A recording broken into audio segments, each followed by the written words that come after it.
All right. Okay. So we are live, guys. All right. So, guys, right before going live, we were talking about Princess of Pahlavi's performance at the Munich Council, the Munich conference, the Munich panel, I should say. He was invited instead of the representatives of the Islamic Republic. He was the one who's been invited to represent the Iranian people, which is a huge, huge win for us. That happened yesterday, but today also major events happened today. We need to talk about that as well. So I don't know if you guys saw. According to Munich police in Germany, so the panel that Princess Pahlavi was on was yesterday, but today something even bigger happened. According to police in Munich, the rally in Munich had 250,000 people show up. 250,000 people. If you just look at the crowds, it's unbelievable. Earlier in Australia, we saw the crowd sizes. That was so impressive. Like, I'm so proud of the Iranian people right now. And Also in Toronto is gonna. Canada, don't forget. Yeah, Yeah, don't yeah. forget Canada. Hold on, Daniel. Wait, let me make my point, and then after you could hold on. Let me actually advertise to the people who are watching it that they could come and speak as well. But yeah, Canada. That's what I was gonna say. Toronto is coming up right now. That's why Goldie is not live. So East Coast is going to happen right now. West Coast is going to be starting pretty soon. Yeah, but Daniel, you're right. Canada is important as well. US, I mean, the US is coming. East Coast US and then West Coast US. Guys, by the way, people in the chat, if you want to come up and speak, I put the link in the chat. You could come and join this conversation. So we'll get to the Munich conference with them because Lindsey Graham participated as well. He came and spoke before Princess Pahlavi. He picked up the Iran flag and he started giving his amazing speech in support of the Iranian people. We need to talk about that. More importantly than Lindsey Graham, Trump. We also remember Trump yesterday mentioned that he's looking for regime, like he thinks regime change is a good idea, and that they have people in mind. There are people who could take over after the Islamic Republic falls. So many things are happening at the same time. The Munich conference. Inviting Princess Pahlavi instead of their representatives of the Islamic Republic is a huge signal that the world is ready for the fall of the Islamic Republic, not just Israel and United States, but also European countries.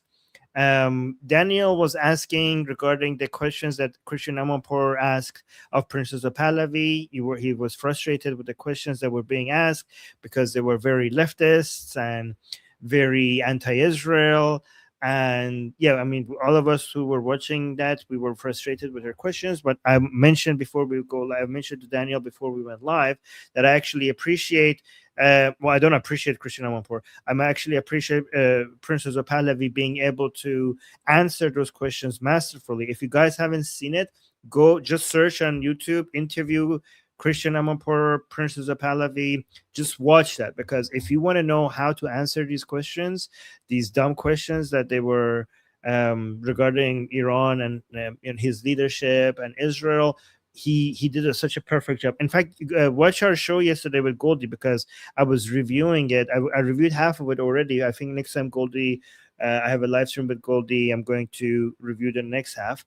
But that was yesterday. Today, the rallies for the Iranians are showing up in the rallies to support Iran, to support Princess Pahlavi against the Islamic Republic. The numbers are huge. Like we saw so many rallies up until this point after the massacre of the Iranian people by the Islamic Republic. We saw so many protests happening, but this one, the Iranian people, these ones are a direct response to Princess Pahlavi's call to action for everybody to come out, Iranians and supporters of Iran, not just Iranians, to come out on February 14th. By the way, guys, if you are in Canada, United States, make sure you participate in these rallies, because I think the ones that in the rest of the world are basically over now, but now the United States and Canada, they're the ones remaining now. So make sure you participate if you can. I know Nail Bunny just finished her participation in the protest. She's going to might be joining us, and she said she was chanting so much she has lost her voice, but she might come here and explain to us what happened. So we're looking forward to that. But yeah, the numbers were huge, and it basically shook the whole world, and is sending a direct, a clear message to the rest of the world that the Iranian peoples, both inside and outside of Iran, are ready for regime change. Prince Reza Pahlavi's speech at the crowd that happened just about, I think, 4 hours ago, right? Well, 4 or 5 hours ago. That was epic as well. I think we are going to review that on the live stream tomorrow. That was a really epic speech. Lindsey Graham had a really epic speech. He promised that help is on the way. He said that, like he repeated that help is on the way, and the mullahs are going to be falling. And his support for the Iranian people was so strong, and I really enjoyed watching. After Prince Reza Pahlavi's speech was the best, but after that, I think Lindsey Graham's speech was really, really fun to watch. It was really full of hope, and it motivated us. So I really enjoyed watching, and I also really appreciated when he went and picked up the Iranian flag behind him and waved it. That was very beautiful to watch. I really enjoyed that. Samantha, I saw you raised your hand. Oh no! So wait, Danny is here. Danny has a list. So current list is Danny, Samantha, and then I don't Amy. know if I Okay. missed someone. Yeah, go on. Mine is really short. I just wanted to say that you didn't address the thing that I privately messaged you about on school. So please get to that. Well, yeah, Danny, because you're can I give you my Telegram or WhatsApp so that you could contact me directly? Sure. Yeah, because I'm so behind on my school messages. Let me just give you my. I will do that. Okay, I will do that right now. But yeah, okay. But let's go to Samantha. Thank you. Thank you. Yeah. So let's forget like internal domestic policies, just in terms of like international behavior. I don't know that. I think America, like, I don't know that America is more moral than the CCP in terms of international behavior. Oh, okay. Thoughts? So do you agree on internal policies? You agree that America is way better than the CCP? Like, I just want to sidestep internal for now, and because like, can I quick answer? Because this week the CCP threatened to nuke Japan, and they did a mushroom cloud in the middle of the desert just to threaten Japan. So yeah, I think the CCP is slightly worse when it comes to posturing. Okay, this is like this week. That's the latest. Okay, yeah, what was that about? Because I didn't hear about that. It was about the response of the election that Japan had. The candidate that won was the one that the CCP didn't want to win. So yeah, they threatened them with nuclear warfare. But these are like I don't want to underestimate ever, but it looks like just moral posturing. It's not like a real. It's just yeah. Right. So common. So let me, for people who might be wondering why we're talking about this. I mean, by the way, Francisco, I haven't seen this right now. Okay, so and this relates to Iran, guys. So the reason why we're talking about this is because yesterday we were talking about the Islamic Republic falling and the Iranian people becoming being able to choose their own destiny and choose the representative that they want. And if the Iranian people are in charge, this is going to be a major win for Iranian people, Israel, the United States, and the new global order that we're entering into. Because we were talking about how the new Cold War that is starting is basically a battle between American values and CCP values. I don't want to say Chinese values, because I think Chinese values are pretty okay, that have been suppressed by CCP values. Like, Chinese values are ancient, they're not communist values. They have been pushed away. They have been suppressed. They have by the CCP, by this communist, anyways, by these backward views. But anyways, by CCP values. So I feel like we were saying how the Islamic Republic falling provides a lot of new Iranians. With 90 million Iranians will become free to join the side of the U.S. in this battle against evil. We consider the people to be on the wrong side of this global battle, to be the CCP, Putin, North Korea's government, and the Islamic Republic. The Islamic Republic is on the wrong side of this history, and the Iranian people, on the other hand, are on the right side.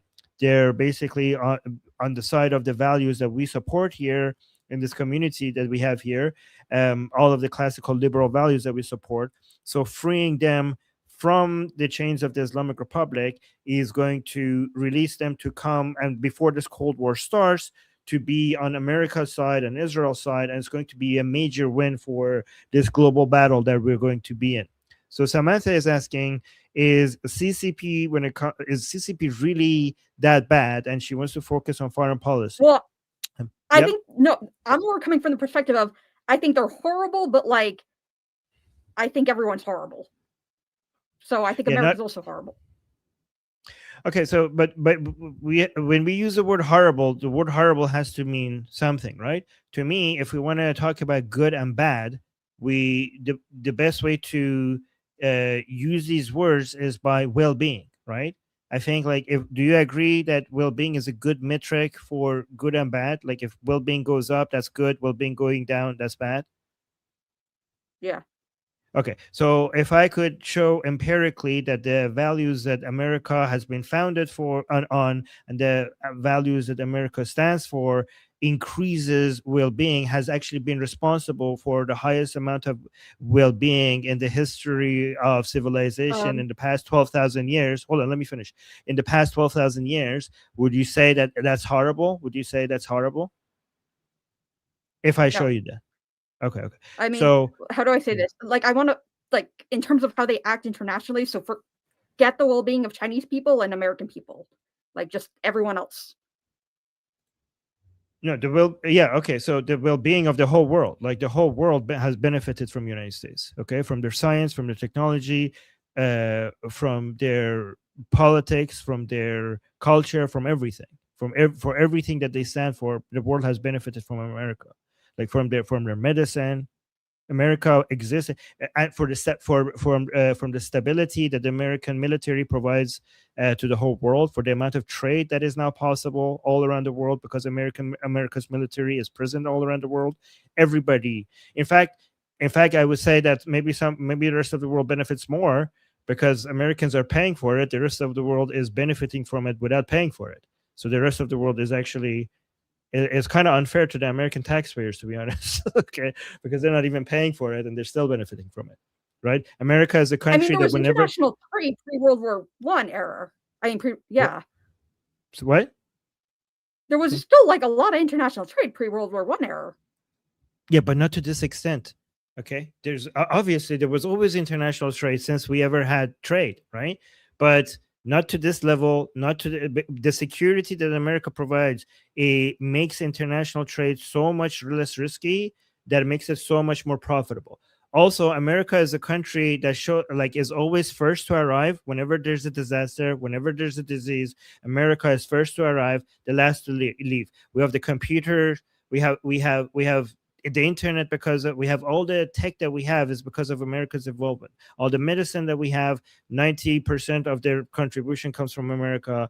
The science, the technology, everything, right? Without the Americans' involvement, we would have none of this. We have none of this. We would have been like decades behind in any of this, right? But if you want to compare America to the CCP, okay, so we have America involved in other countries and the CCP involved in other countries. Okay, so America, obviously, it's not perfect, obviously, like there's criticism to everywhere. But right now, as we speak, everywhere America is involved, okay, it's either with the permission of the people of that country, or the people of that, or the country is basically has a tyrannical government that So actually, yeah, that you can, that basically you have tyranny in that country. So figuring out exactly I mean, even then, I would think that yeah, everywhere that America is involved right now is basically with with permission, right? But that's not the same thing with the CCP. Almost everywhere. I mean, technically, the CCP, like, you know, I'm sure Kim Jong-un wants the CCP to have some involvement in border security.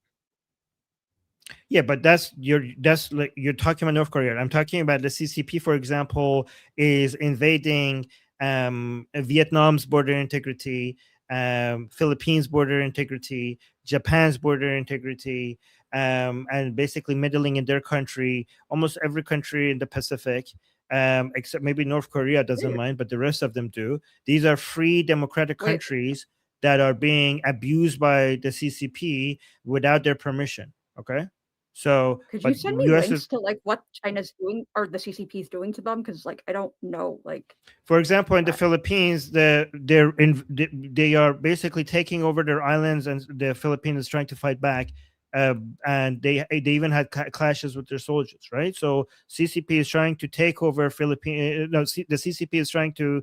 The Chinese CCP is trying to take over Philippine territory, and Philippines considers them to be a bully, and they want America to come help them to be able to fight back against the CCP. Same thing in Vietnam. Same thing in many of the other countries in the, Japan, South Korea, all of them. All of them are being bullied by the CCP, and all of them want America to come help them. This is why Vietnam, who used to be a communist country, an enemy of United States, is now proudly one of United States' main allies. And this is why people in Vietnam are big fans of America right now. A country that used to go to war, like was the main enemy of United States, the people in Vietnam are huge fans of United States, and they want United States to help them against the CCP. Same thing in the Philippines.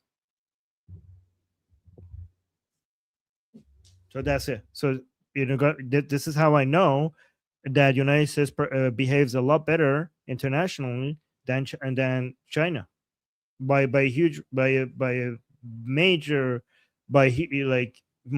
huge margin, like astronomically better. Everywhere we are complaining about US meddling, we're talking about tyrants, we're talking about dictators, we're talking about Maduro, we're talking about ayatollahs, right? But when every place that the CCP is meddling without permission, we're talking about democracies. Okay, we're talking about democracies where people are not being ruled by tyrants. That we're talking about Japan, we're talking about Vietnam, we're talking about Philippines, we're talking about South Korea. And yeah, the one country in the Pacific that is like, yeah, I'm okay with China. Yeah, it's North Korea. I'm okay with Chinese meddling. Yeah, because they're also tyrants, just like the CCP.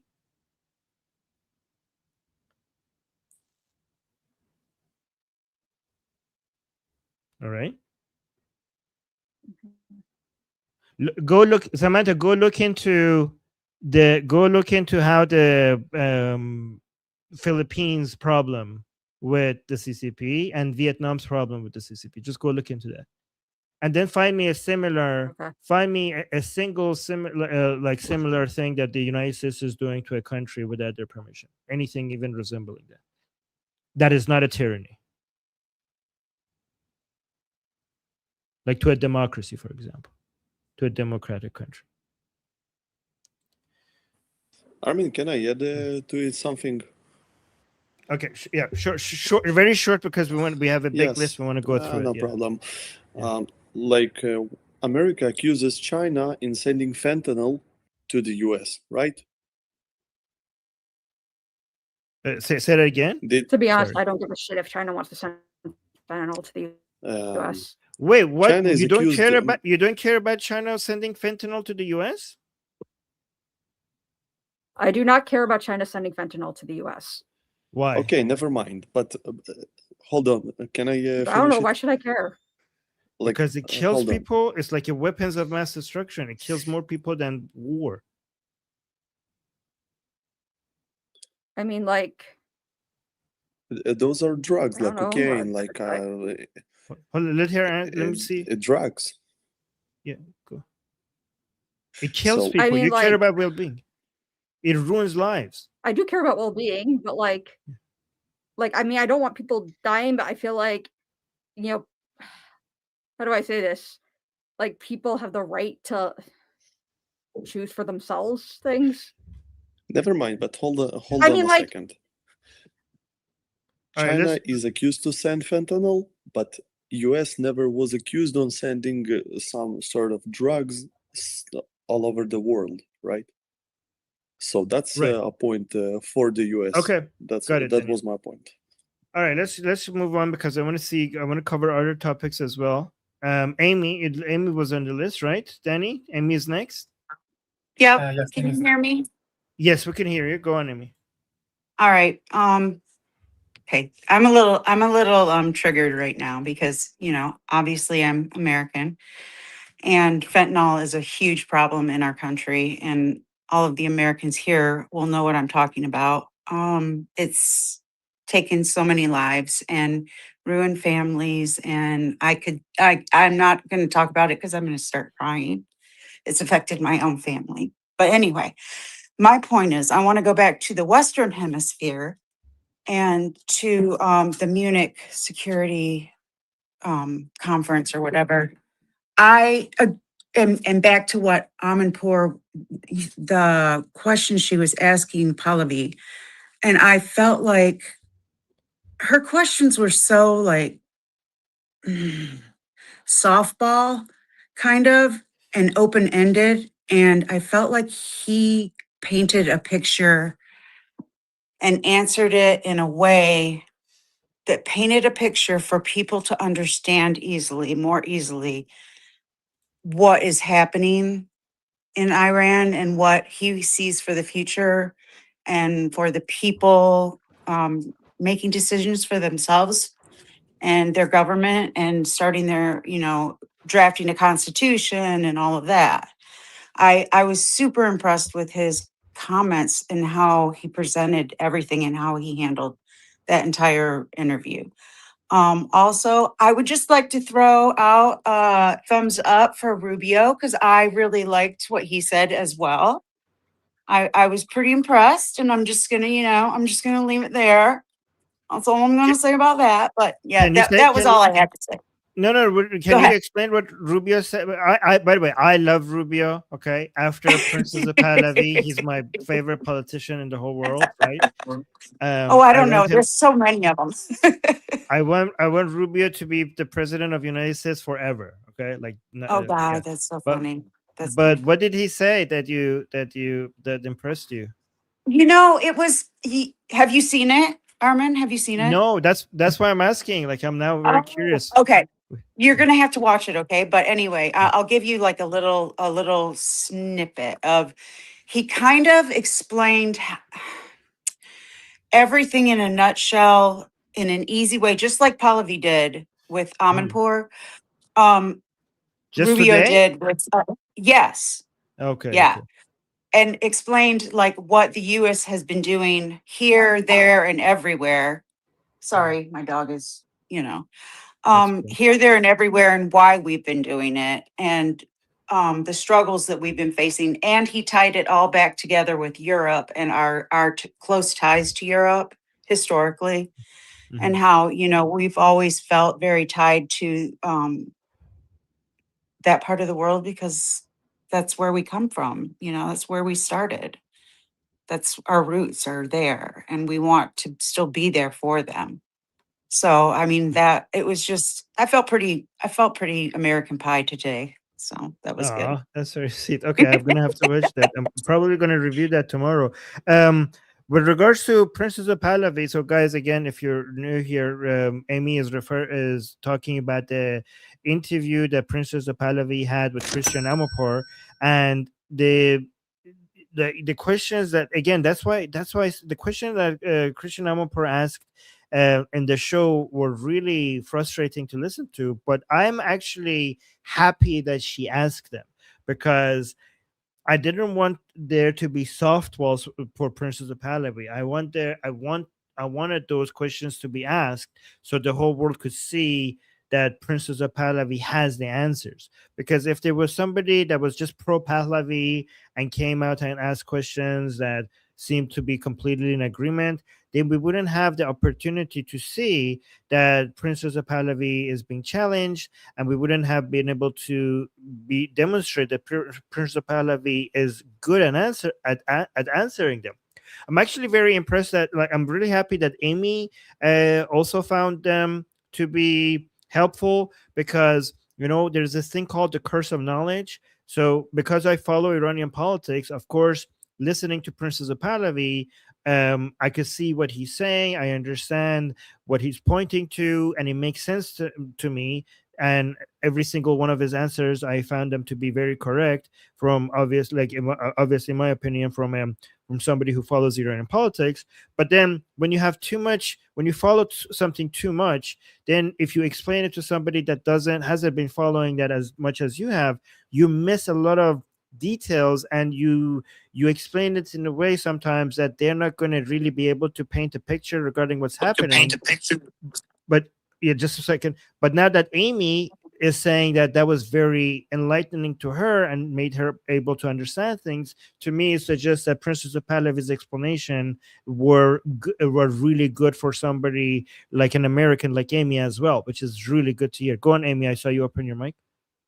Yeah, I just wanted to say yes, that's the point that I was trying to make, that the way that he explained things and took the questions were just, they weren't very in depth, but he expanded on that and explained how the people of Iran are going to be the ones who determine the future of Iran. And I think he made that crystal clear.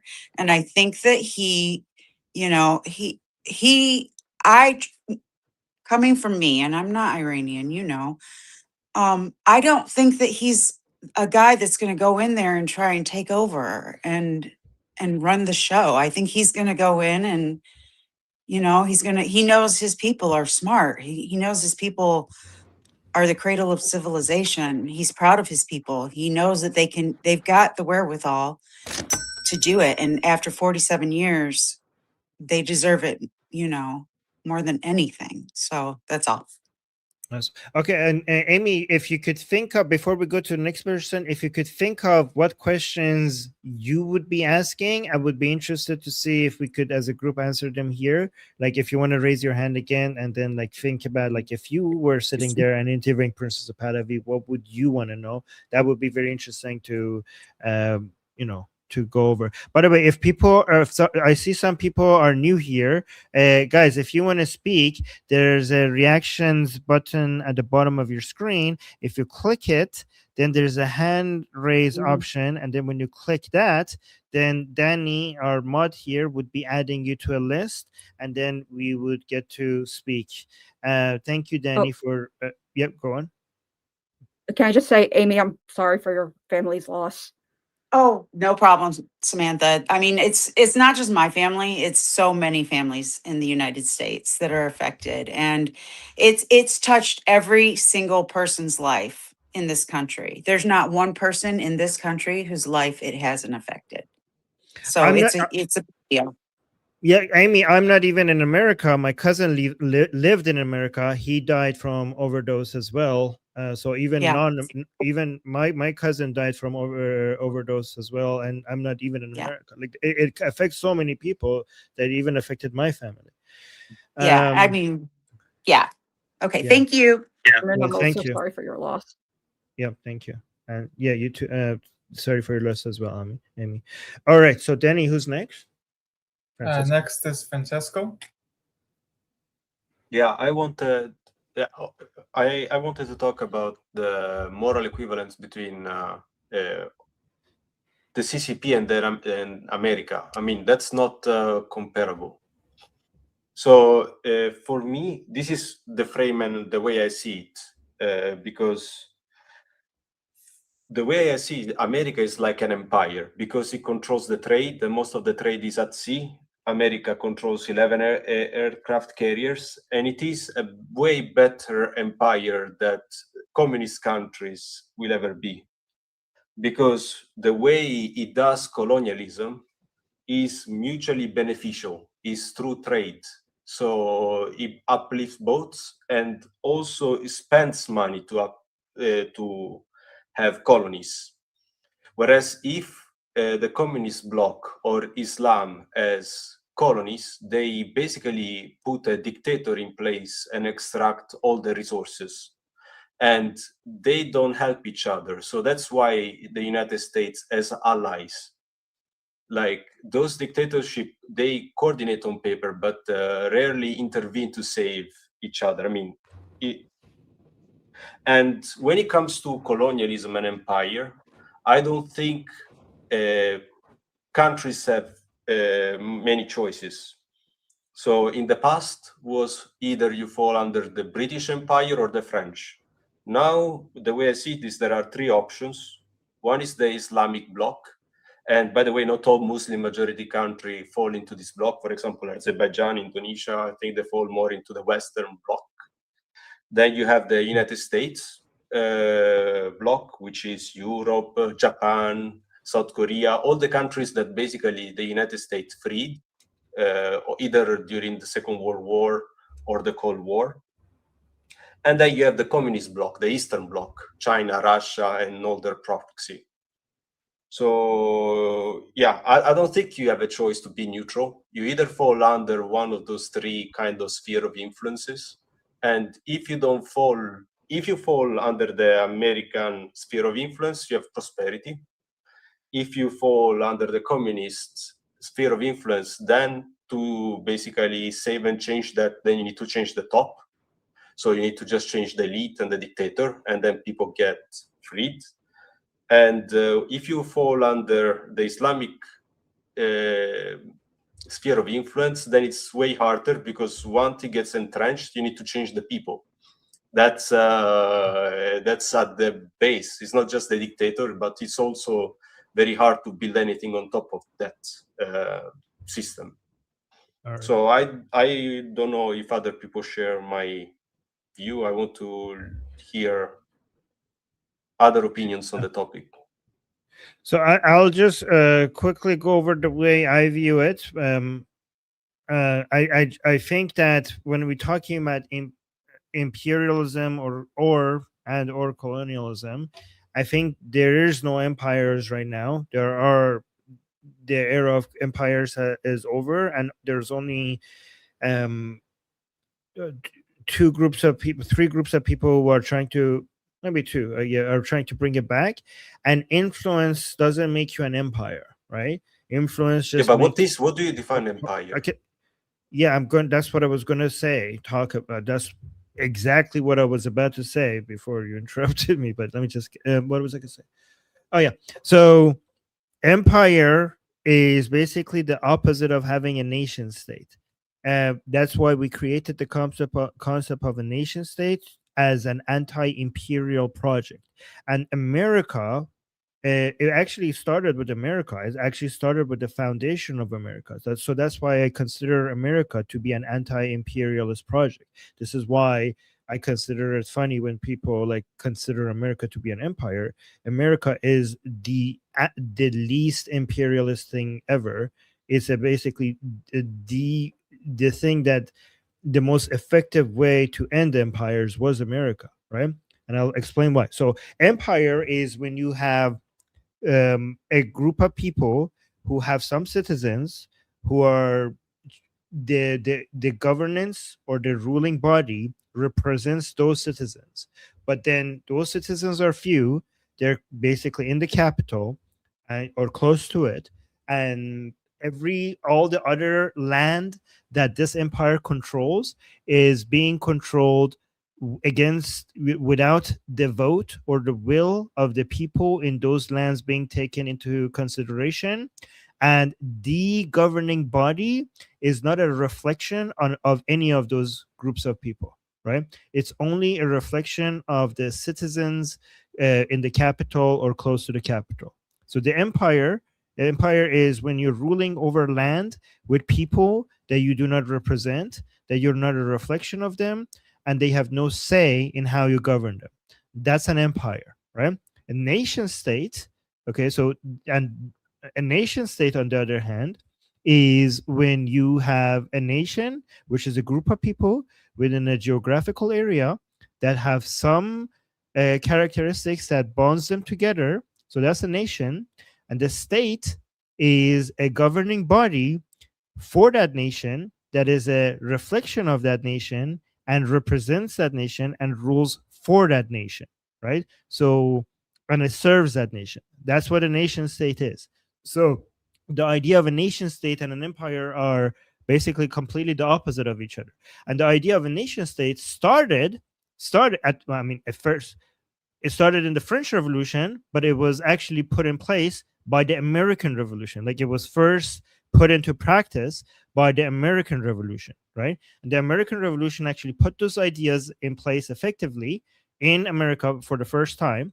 And then it ended up being a really effective, a really good project. And America, as a project of these ideas, ended up growing and growing and growing. And then after World War II, the American model dominated the West.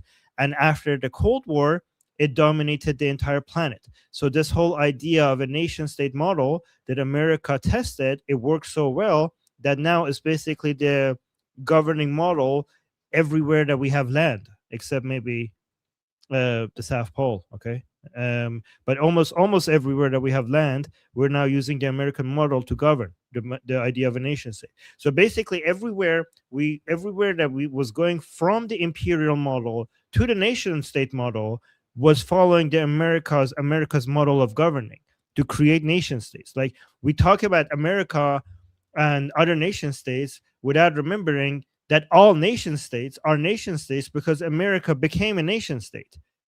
That, like, the idea of a nation state started with America. The idea of nationalism, like, started with America. Like, all of this has started with America, right?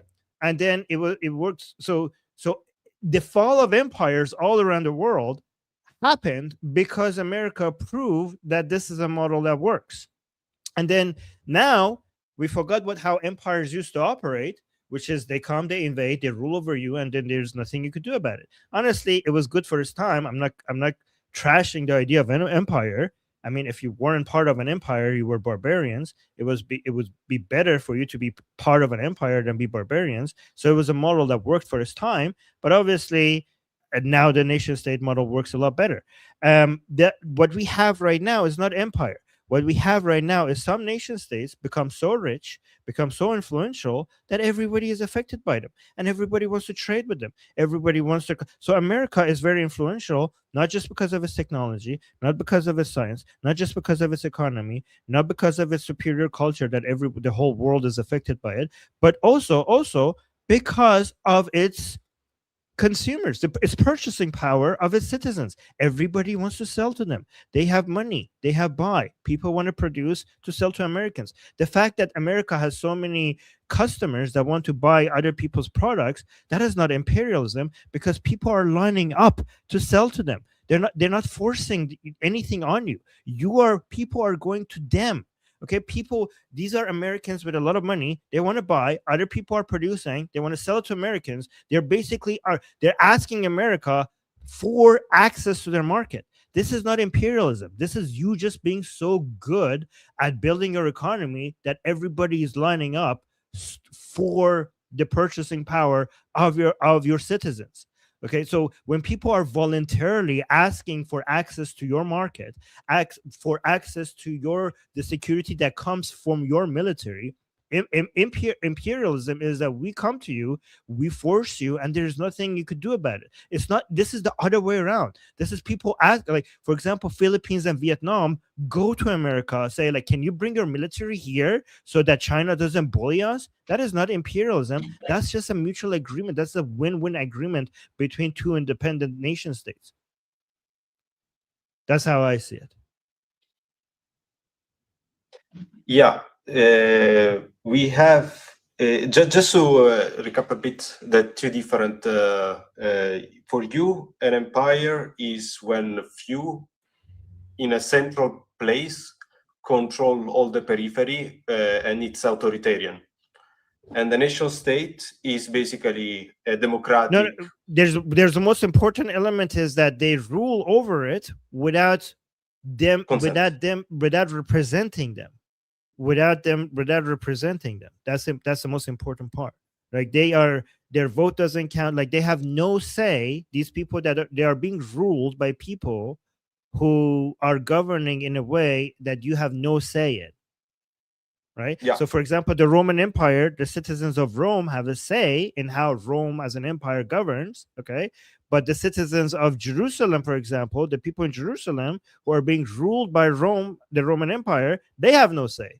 The Roman citizens have a say. So the people in Jerusalem are being ruled by Rome, but they have no say in how Rome operates, how it does its politics. That's empire.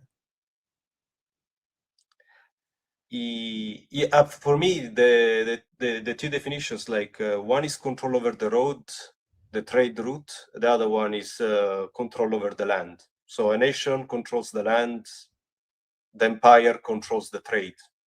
And when it is willing and unwilling, it's a bit of a both. Let's make your last point, because then after this we want to move to the next person. Okay, go. Yes, sorry. So you have debts to pay in dollars, and there is the petrodollar that was a policy, and there were a lot of coup d'etat of basically communist regimes that appeared in Latin America. I'm not against any of those things, but it was both willing and unwilling, so done by force, and yeah. So it's All both. right, yeah. Okay. So just for last point, the only message I want to mention is that having control doesn't mean that you're an empire, because having control could mean because you did your job so well that now you have more economic power, more military power. That means that you have more control. That is not empire if you are not going to use the power that you have and the control that you have to do anything against the will of the people who you don't represent. Okay. And the only forms of empires that we have today is the two attempts at empire by Putin and by Islamists. Okay. So we have the nation state model, dominant all around the world, and there are two groups of people who are trying to bring empire back. Not even the CCP is trying to bring empire back, even though I'm against them. I want the United States to win against the CCP, but I think the only two people who want to bring back empire is one, Putin, and more dangerously Islam. The reason why more dangerous is Islam is because Putin wants to have empire only around his area, like over Eastern Europe and former Soviet states. But Islam wants to have an empire that basically takes over the entire planet. That's why that's the most dangerous idea out there. All right. So who's next? Next we have Shauna. Okay. Can you guys hear me? Okay. Yeah, I think you can. Yes. Okay. Two very, very quick things. I was watching Glenn Beck this morning, and he talked about Russia came out to Trump and said, "We didn't leave the dollar left you." And he went over the history of the Cuba crisis and the trade-off for the Cuba crisis. The Cuba Missile Crisis was basically hands off of Turkey. And so he speculated that perhaps this was Russia trying to say something along the lines of maybe hands off of Ukraine, let us take Ukraine, and then we'll play ball. So that was his speculation. I'd be curious your thoughts about that. Then the other quick question, or I don't know, statement, question, both, is Fuentes is Democrat posting. And what that means is he's basically telling people to either not vote or to vote for Democrats because it's better, because reasons. And he's not even like hiding it anymore. And what I'm curious about is, do you think in the future, possibly, you could see an alliance forming between the white nationalists and the Islamists inside the Democratic Party, which seems crazy right now, but it would just take it wouldn't take that much for those alliances. And the Democrat Party in the United States is the oldest party. It's changed its shape multiple times. So I'd be curious what you think of that, if that's a possibility for that to form in a real coherent way. An Arab or like a Muslim jihadi communist, the Islamo commies forming with the Wignats. Yeah. Yeah. If that Did could that- happen within the Democratic Party, whereas the Christian right and the and I mean the Christian right and the actual Christian right, and the Jews and other religious minorities would form within the Republican. I'd be curious what happens. Those are my 2 questions. I'll shut up now. No, that's great. I mean, when it comes to Ukraine, some people, again, let me know what you think about it. Some people's understanding is that has already been, it's already the direction that we're going. Like United States is going to, there are a lot of analysts in the United States who think that Russia is one way or another going to have Ukraine and even more countries in Eastern Europe at some point. Like their calculation, for some reason that I don't know, is that this is inevitable. It's going to happen. We can slow it down, and maybe we should, because we have to make Russia's job more difficult. But at some point, it will happen. And United States could help the European countries by selling weapons to European countries so that they could give it to Ukraine. But it's not like at some point United States has to be like, well, this is a lost cause. This is not my neighborhood. And we're going to have an agreement with Putin, with Russia, that I'll basically allow this to happen. I mean, I will still keep selling weapons to Europe, but I'm not going to participate in myself directly in defending Ukraine. And I get out of your neighborhood, you get out of my neighborhood. Like you get out. I fear, I don't like this, but I do fear that East Ukraine at the very least will be, it's looking like it's going to be a sacrificial lamb, which I don't like that. I'm not happy about that. I'm not saying that's good, but that's what it's looking like to me. Yeah. I don't like that either. Yeah. But I think that's no, that's it. That was that on the Ukraine thing. I do think it's probably going to end up being that way, some restructuring going on there. So from Trump's perspective, okay, when did Europe come and provide, like in the past couple of years, Europe hasn't been contributing to America, like from Trump's perspective, to America's security, and United States is basically coming in and using its resources to protect Europe, right? So, and also not only that, Europe is now getting closer and closer to China. Like the main adversary of United States is not Russia, it's China, and Europe is getting closer to China. And like, okay, then why would I? If my security, which is mostly China, challenged by China, is not a priority for Europe, then from American perspective, why should I then make Europe's security challenges, which is Russia, my priority? If they don't consider, if they don't care, if they're getting closer to my to China, then I'm not even getting, I like from American perspective, you might think like I'm not even getting as close to Putin as they're getting close to the CCP, right? Like people are criticizing me for the president, or maybe it wasn't the president, I'm forgetting his name. The Canadian guy basically said that we should lean into China. He blatantly said that. Right. So from an American perspective, it's like, okay, then you could go fuck off. I'm going to go focus on my security. Good luck with Russia, right? That's from an American perspective. Yeah, I mean, okay. But they've always seen us as their peasant stock that should just provide security for them. Yeah, this is how they make fun of Americans. They have like a superiority complex. They're like, oh my god, look at these uncivilized barbaric Americans with their guns. Armin, you're spewing nonsense. No, I'm not. You I don't know what you're talking about. You interrupt. You be quiet. Be quiet. Let me finish. Yeah. Be quiet. Let me finish. Yes. What was I saying? Like this is like, it's really not good when you guys interrupt me, guys. Like stop it. What was I saying? So yeah, the Europeans have this. By the way, when you say like the worst way to try to convince somebody of your opinion is to say like you're spewing nonsense. Like this is a very immature, fucked up way of trying to correct somebody.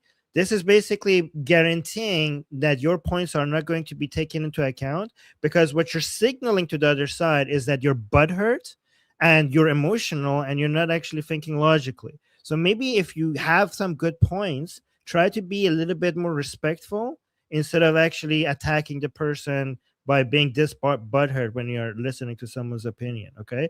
And it's interesting that, because even if I'm wrong about this, what I'm saying is the same position of many people, many analysts that have dedicated their entire lives to study this, and they're experts at this field, and I'm reflecting what they're saying. I'm not saying that makes me correct, but to just dismiss it as nonsense is nonsense.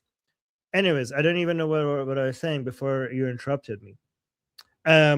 Yeah, so really quickly, from many European perspective, is that they see themselves as more civilized, more cultured, superior to Americans, but yet at the same time they're benefiting from the leeching off America's military. They're benefiting from the security that America provides, without contributing as much to the global security that America is providing around Europe.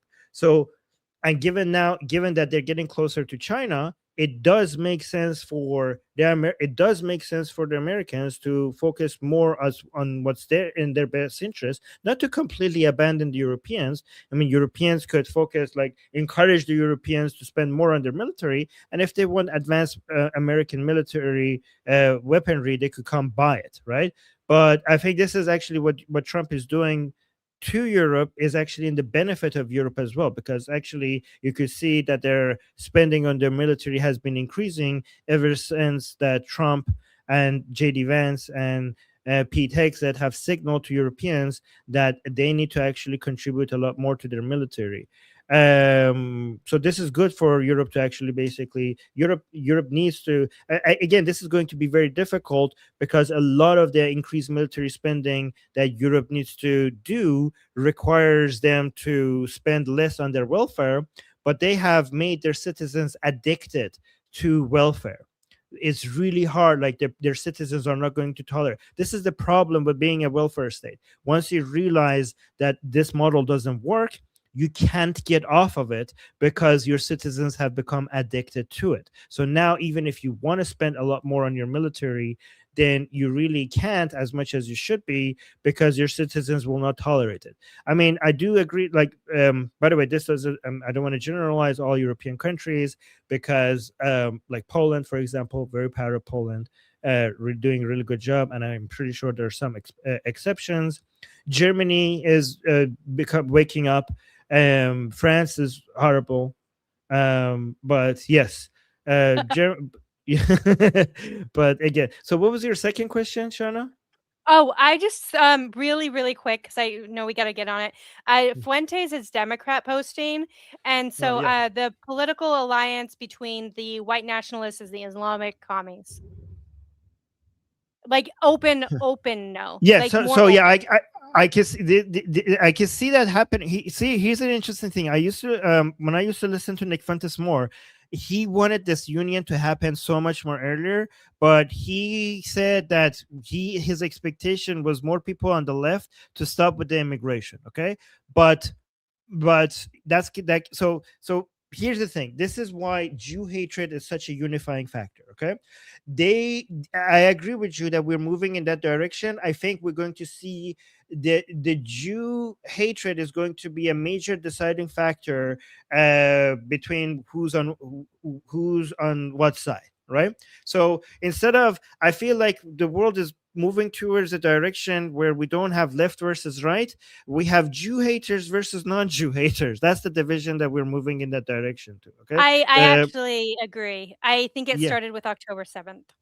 Yes, and I think we're going to have like Nick Fuentes, right-leaning people and then leftist wokes and Marxists on one side, and then Islamists, all of them on that side, and everybody else on this other side, right? And I think we're going to see them slowly becoming their own political thing. But the main thing that is it's not going to be perfect. Just like, I don't know, Sunnis and Shias unite over the Jew hatred, right? Sometimes they get reminded that, oh, we actually hate each other as well, and start killing each other as well. Like, it's not going to be a perfect union, but but they manage to sometimes work with each other over the Palestinian cause and Jew hatred. But sometimes it's not like they're going to completely put their differences aside. But yes, I think that some sort of a union like that is I mean, this has happened again and again and again. It's not like this is happening for the first time, right? We experience this is how Iran fell as a country. Go on. It's not, I also wanted to mention just really, really quickly, it's not just they're unified under Jew hatred. That is one, that's obviously the dominant, but they also both believe in a pan-national identity. In the case of Fuentes, sometimes it's Catholic, sometimes it's pan-European. He will coordinate with people like Richard Spencer, who believes in a pan-European identity. He believes all white people are the same, essentially, which is insane to me, because I don't think a Swedish person is the same as like a Georgian. I just don't, but whatever. But yeah, so Richard Spencer and Fuentes kind of unify under this like sort of pan identities, and that's the other unifying factor. Whereas I think on the right, we believe in ethnic and national identities, that they exist, like maybe, and religious identities. They exist. They might be different, but I'm actually noticing that Nick Fuentes is this is what I was trying to get to. He seems to be wanting to put white nationalism aside and just focus on Jew hatred. Okay, to me, that's what it seems like. Because he is, but he's still playing ball with people like Richard Spencer, who's an open white nationalist. I mean, he's still having him on. I know, but he's not going. It seems like he doesn't want to focus on that. Like, he's wanting to downplay that. I saw him mentioning that the white nationalist cause has been taken by a whole bunch of retards, as he put it. So he thinks it's a lost cause. But I think why he's putting it aside is a different reason. Let me go back to what I was saying, so you see why I think he's going into this direction, right? So he, much earlier, like a couple of months ago, he came out and said that we could work with the leftists against Israel and Jewish influence if they give up on mass migration, right? But the thing is that he doesn't understand that that's their main winning card.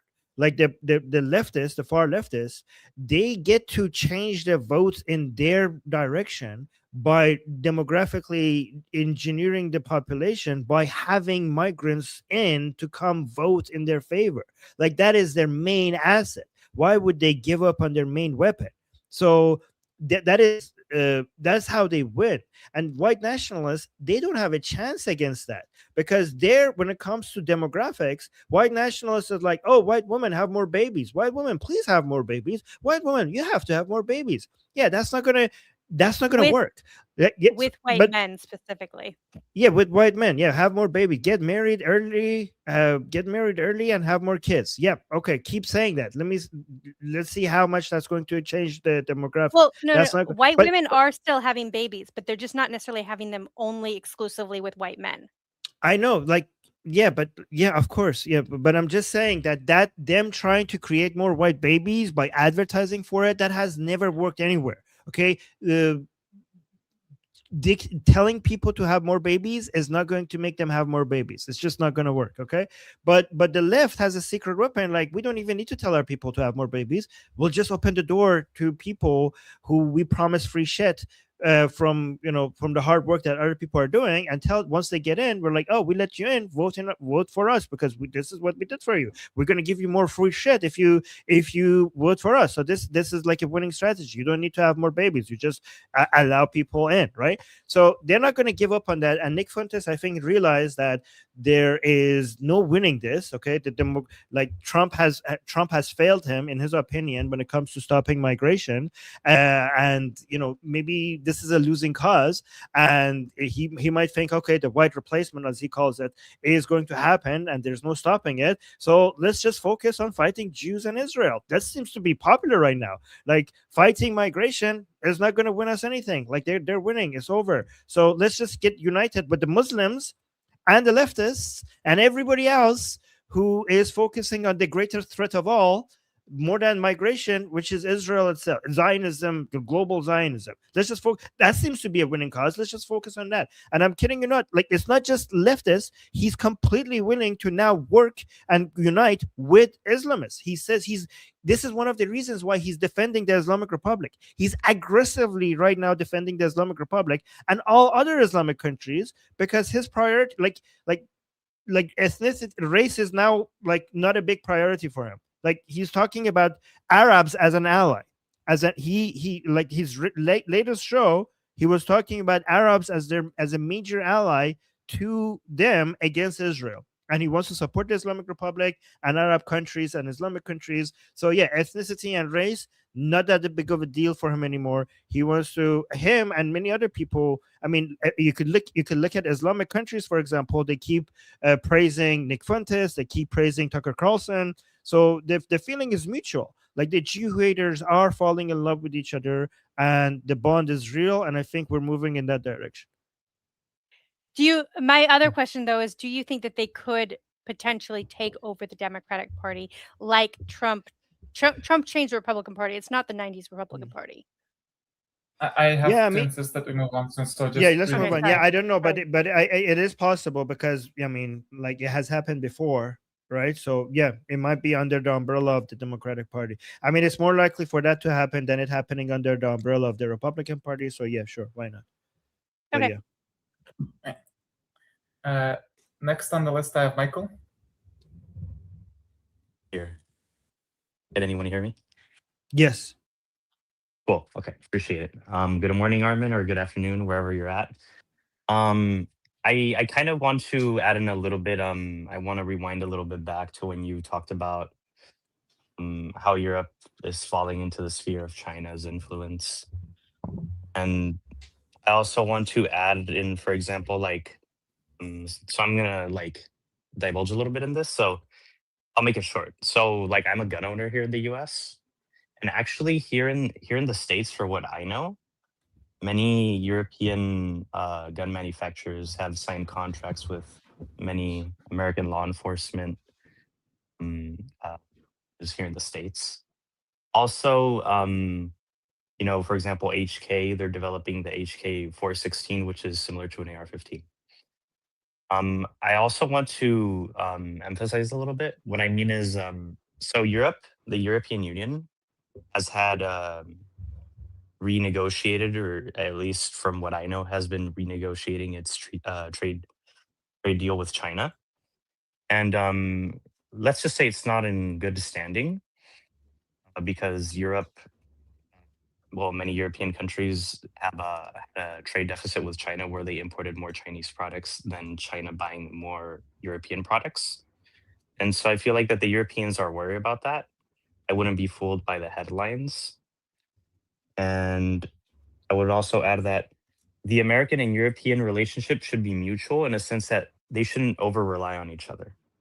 And I feel like the European Union has paid attention in looking at the Mario Draghi report. I don't know if you ever read it. It's a PDF. I highly recommend it. I'll actually put the link to it here in the chat. And so that report is very interesting. And so the European Union and many other countries within the bloc are creating their payment systems and trying to not use MasterCard or Visa too much. So what's the main point you're trying to make here? What's the main point that I'm trying to make is that there's a resurgence in the European Union bloc trying to not over rely on the US or China. Right. Yeah. Oh, yeah.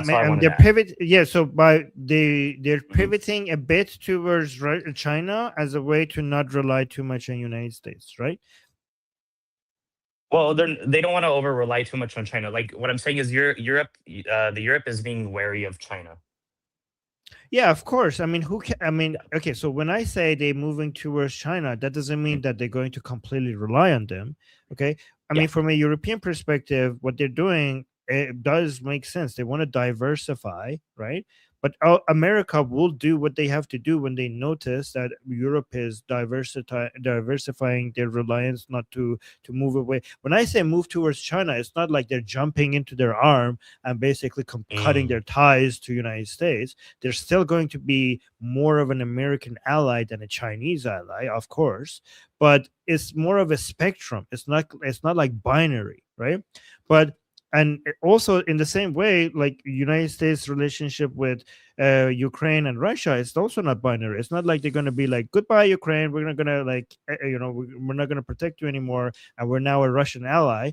Like it's not like that. It's more of a spectrum, right? So Europe is moving. Yeah, so Europe is moving closer to China, less reliance on the United States. United States wants to focus more on its hemisphere, and its priority is China, not Russia. Okay, and these are all One last thing I spectrum. want to add Yeah, go on. is even this is a slap in the face for Russia, because the US and Azerbaijan have made peace talks with Armenia and stuff like that. And so clearly we're seeing a dying Russian empire, because Bulgaria has adopted the euro. I don't know if you heard about that recently, and Russia tried to intervene in that election because there was a vote on it, and Bulgaria adopted the euro. So that's No, good I haven't news. seen that. So I haven't seen that. Maybe That's all I wanted to okay. add. I appreciate it, Armin. Thank you. No worries. No, thank you. Okay. All right. Who's next? Hi. I think the debate over fentanyl earlier by Samantha and also others in the chat. I hope I maybe I misunderstood, but from my understanding, it was actually like doing a little bit of a mix up of two different worlds. Okay, they talked about people in the chat again, and Samantha, about the responsibility of the user or whoever sold it to him, and I think it's a mix up because it isn't a social or moral issue. It's a geopolitical one. So when a country like knowingly allows or facilitates the export of a lethal illegal substance into another country, you cannot see it as a market transaction. It's an attack on the other country's sovereignty and like well-being. So it's different. It's two different realms. It's actually an act of aggression. It's not the same. Responsibility is like it doesn't have. It has nothing to do here.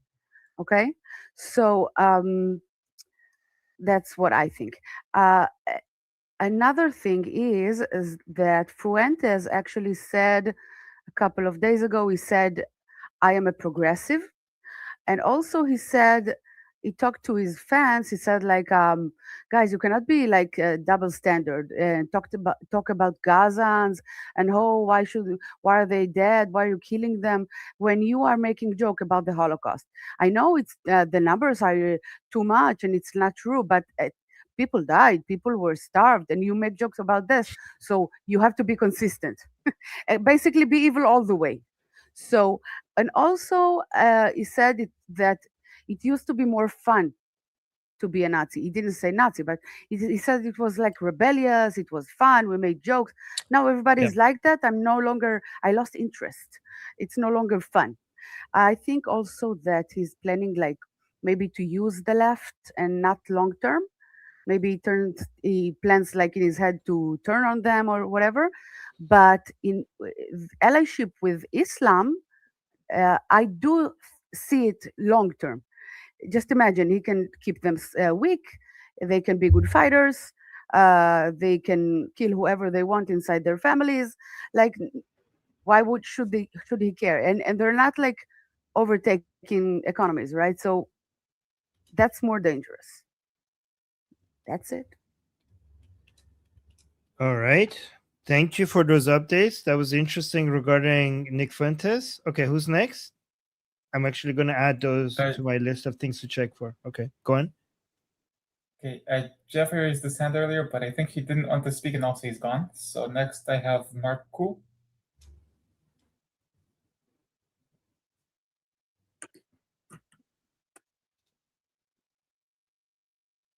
Marku with 2 Ks. Is there such a person? There is not such a person. Okay. Next, I have Francesco. Yeah. Francisco. Sorry for the communication before. I think. No worries. Yeah. So it's not personal ever. So when I talk about, it's not ever about. Okay. Yeah, but the thing of leaving Europe to China, and that's like that's the history that happened to Iran. Iran was not on the sphere of influence of the United States. You don't want the front to get closer to you.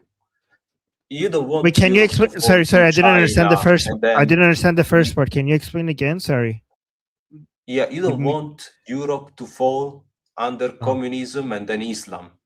That's not in the interest of the United States.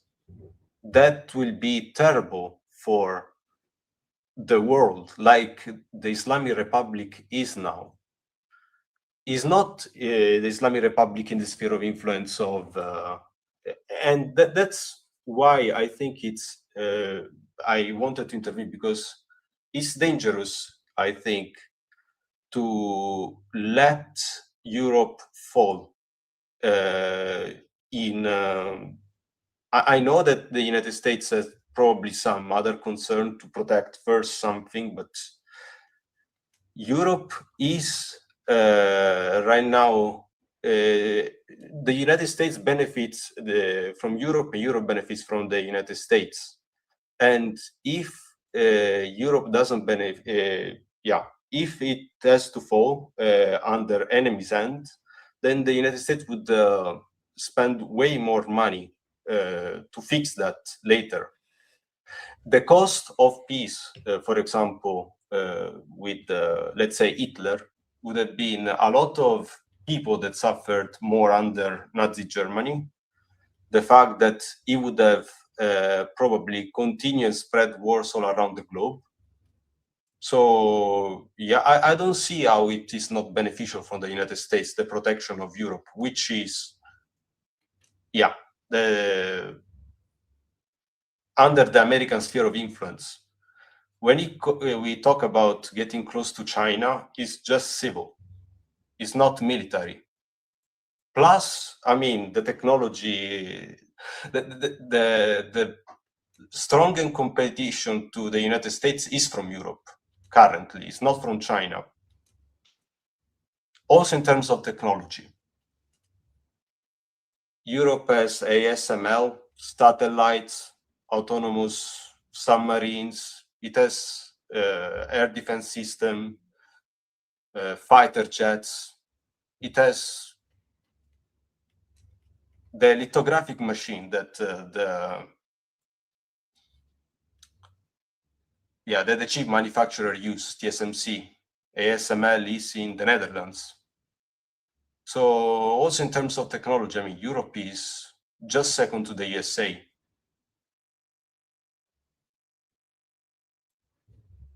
Okay. So, can I respond? Yeah. Can I respond? Yes. Okay. All right. So I wasn't, first of all, everything I said, I wasn't being, it wasn't normative. It was descriptive. Like, I think maybe I didn't explain it very well. I wasn't suggesting whether this is a good thing or a bad thing. What I was talking about was an observation of what's happening. I wasn't endorsing it, and I wasn't like the fact that Europe is getting closer to China is something that is happening again, and it's not happening on a spectrum. Obviously, even if it's happening, Europe is still going to be a closer ally to the United States than China. All right. So I'm not suggesting that they're going to basically give up on the United States and just jump into the arms of the CCP. I'm talking, for example, if it was like, let's say, for example, just making up numbers. If it was like 95 US, 5% like closeness to China, just making up. We're going to go to like, I don't know, 80, 20, something like still, I mean, still America is still going to be the main ally, like, but just shifting more towards China. That's what's happening. And again, I wouldn't, obviously, I don't want Europe to fall. I think Europe is like, still, I mean, even with the welfare state, they still represent Western civilization, and like most of the values that Europe has is still superior to the rest of the world. Um, even if we criticize a lot of the bad decisions that they're making, still compared, I don't know, compared to Putin, compared to the CCP, compared to the Islamic countries, we still consider them to be much more superior to them. So yeah, but if we want Europe to spend more on its military, is because we think that Europe is worth defending, right? Yeah, so, and also when it comes to, but what we're talking about is not about what makes Europe fall. Like when we're talking about United States not supporting Europe as much when it comes to Russia, okay, Russia is a threat to Eastern Europe. It's not going to be the fall of Europe. Okay, so the problem that you're having an issue with, which is basically uh, destroying Europe from within, which is leftism and Islamism, that is something that United States can't do anything about, right? So we are talking about two different threats. We're talking about a military threat from the eastern borders, from the eastern borders of European countries, like coming from Russia, which is going to, maybe if this happens at some point, we're going to see Ukraine and some other European countries become part of Russia. That's one threat. That's the part that I'm talking about, that maybe United States and understanding is that one way or another this is going to be happening. Not everybody in the US, but some people in the US think that's going to happen one way or another. I'm not saying that. I'm just saying I observed some analysts are saying that, right? But the threat that you're worried about, okay, which is the spread of Islamism and leftist ideology inside Europe, that is something, when it comes to United States supporting its allies from a military perspective, that is something that they could only be done because they want you to do it. Like European countries want America to do this. But when it comes to protecting Europe, when it comes to the degrading of their culture and their values, like nobody is asking, like the United States can't help Europe with that, because none of them is asking United States to come and fight Islamism. And like this is like they consider this to be their own internal issue. It's no one's business. They're doing this to themselves. Like when it comes to the Russia threat, they might want United States to help them because they consider this an external threat. But when it comes to Islamism and Marxist leftist values spreading in their own country, this is a self-inflicted wound. So how could United States help them when they don't even want to help? Like they're doing this to themselves. This is going to be so United States is not abandoning Europe. Europe is abandoning Europe. So how could United States defend Europe against a self-inflicted wound? Can you let me know? Yeah, I can answer that. Yeah, go ahead. Because that's what happens all the time. Countries try to influence each other, and generally democracies don't mingle in each other's affairs, but dictatorship do. And what happens, all those welfare policies, open borders, this is like a communist playbook 101. And they're doing the same things in the United States. So the Russian threat is not direct, is by the fact that they finance Black Lives Matter, anti-fracking. So they try to destabilize it from within. Sleeper And cells. yes, they do the same in Europe.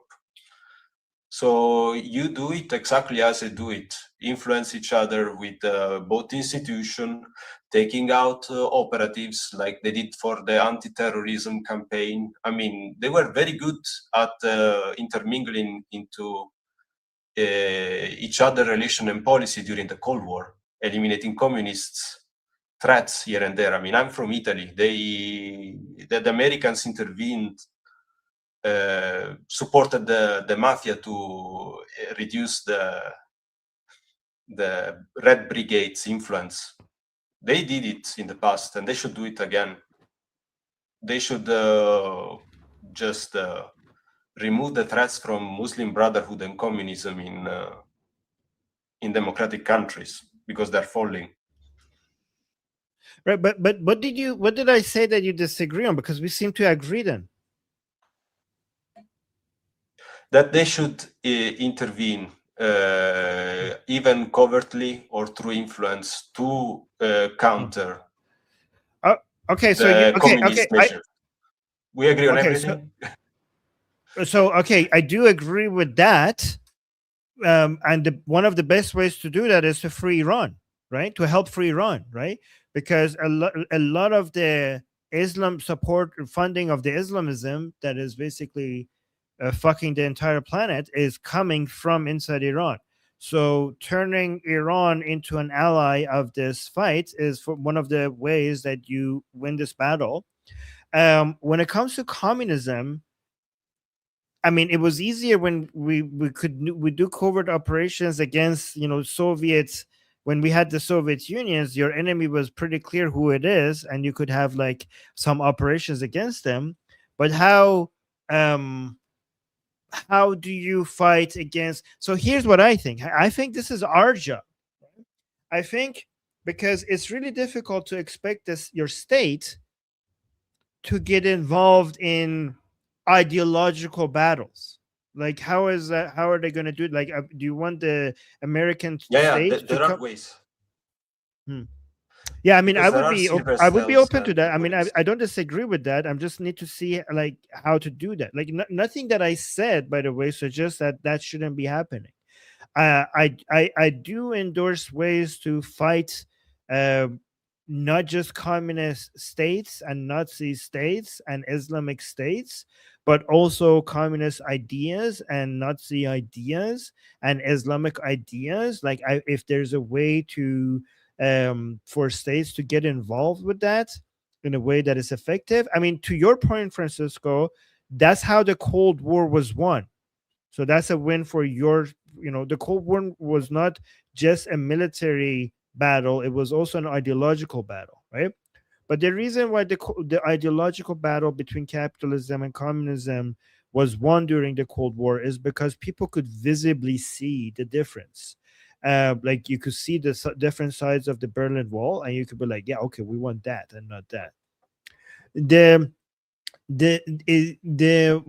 way to make things more complicated for people to be able to decide who's I mean, for example, the Palestinian cause, for example, has been a blessing. The so-called terroristic Palestinian cause for all of these people, right? It's hard to convince people that communism works when you can see my fridge is empty and theirs is not, right?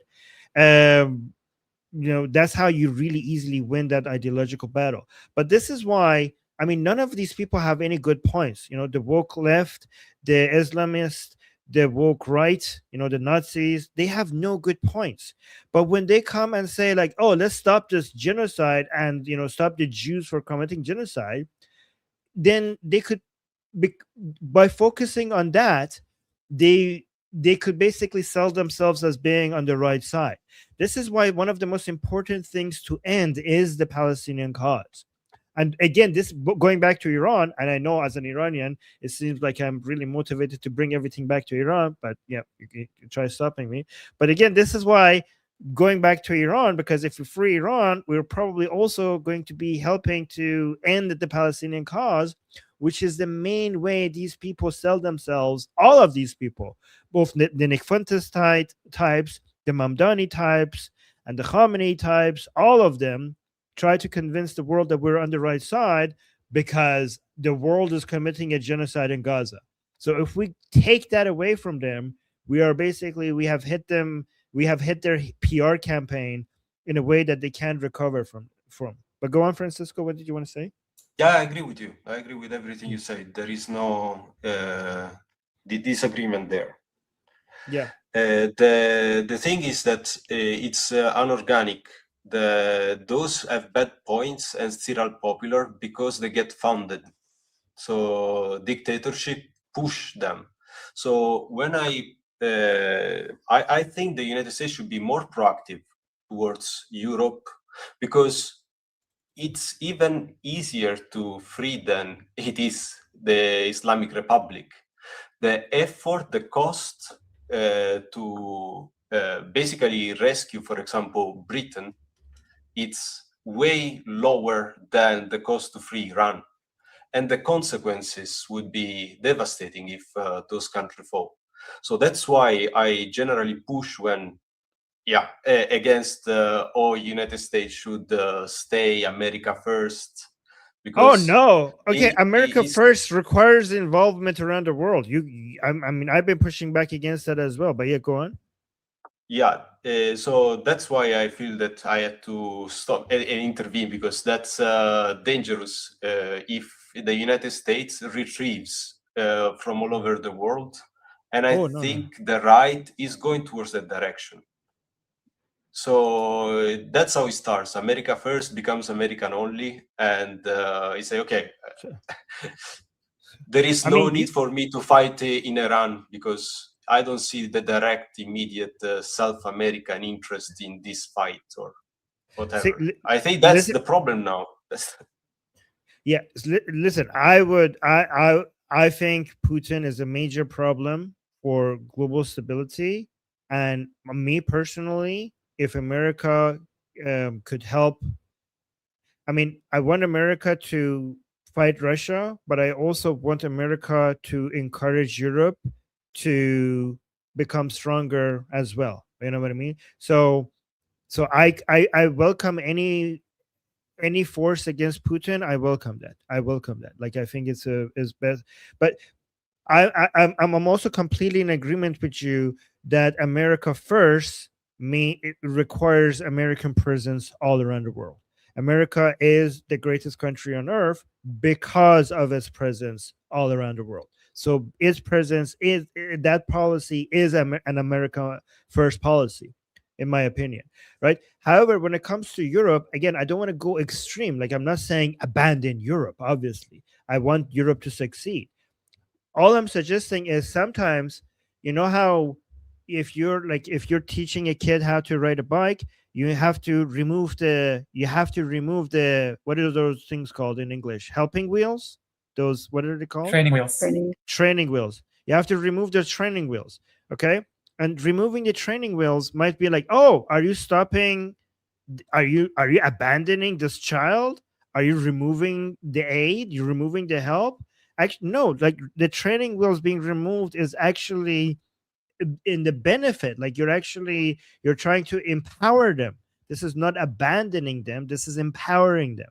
You want Europe to spend more on its military, and again, it worked. Like what Trump did. Again, I don't completely 100% agree with everything Trump does, but when Trump signaled to Europe that, yeah, you guys need to contribute more, they contributed more. Like, they started spending more of their GDP. I still think this is going to be a challenge for Europe, because the level of spending they still have much more advanced military than Russia. I realize that. Russia's economy is only as big as Spain. Like, forget the rest of Europe. So, but it's embarrassing, given how big Europe's economy is to Russia, that Europe is not ready. Europe is not ready to defend itself against Russia without America's help. Europe's economy suggests that they should be so much more ready than they are right now, but they're not, because they're spending on so much. They're spending on so much welfare, and it's really hard to come off of it. Europe's economy, this also requires convincing Europeans to give up on, welfare, which sounds like an impossible thing to do. And I want to hear someone's solution. I know for a fact that when a country gets to a welfare mode, then they don't ever want to get off of it, because their entire lifestyle depends on it. So what are we going to do? Like, do these countries need to go bankrupt at some point so to convince people that this is not the way? Like, that's not what I want. So how could you convince people that are so addicted to welfare that this is not the way? Like, I would really like to know what the solution to that is, because I don't have an answer.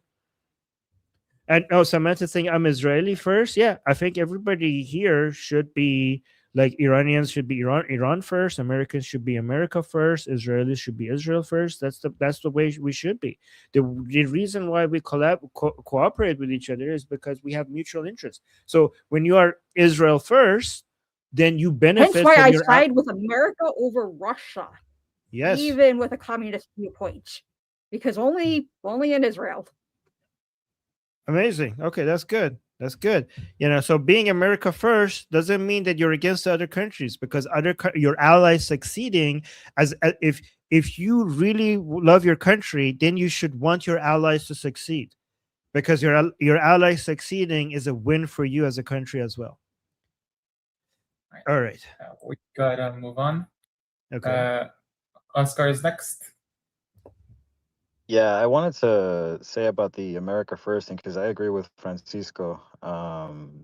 This America First then turns into America Only.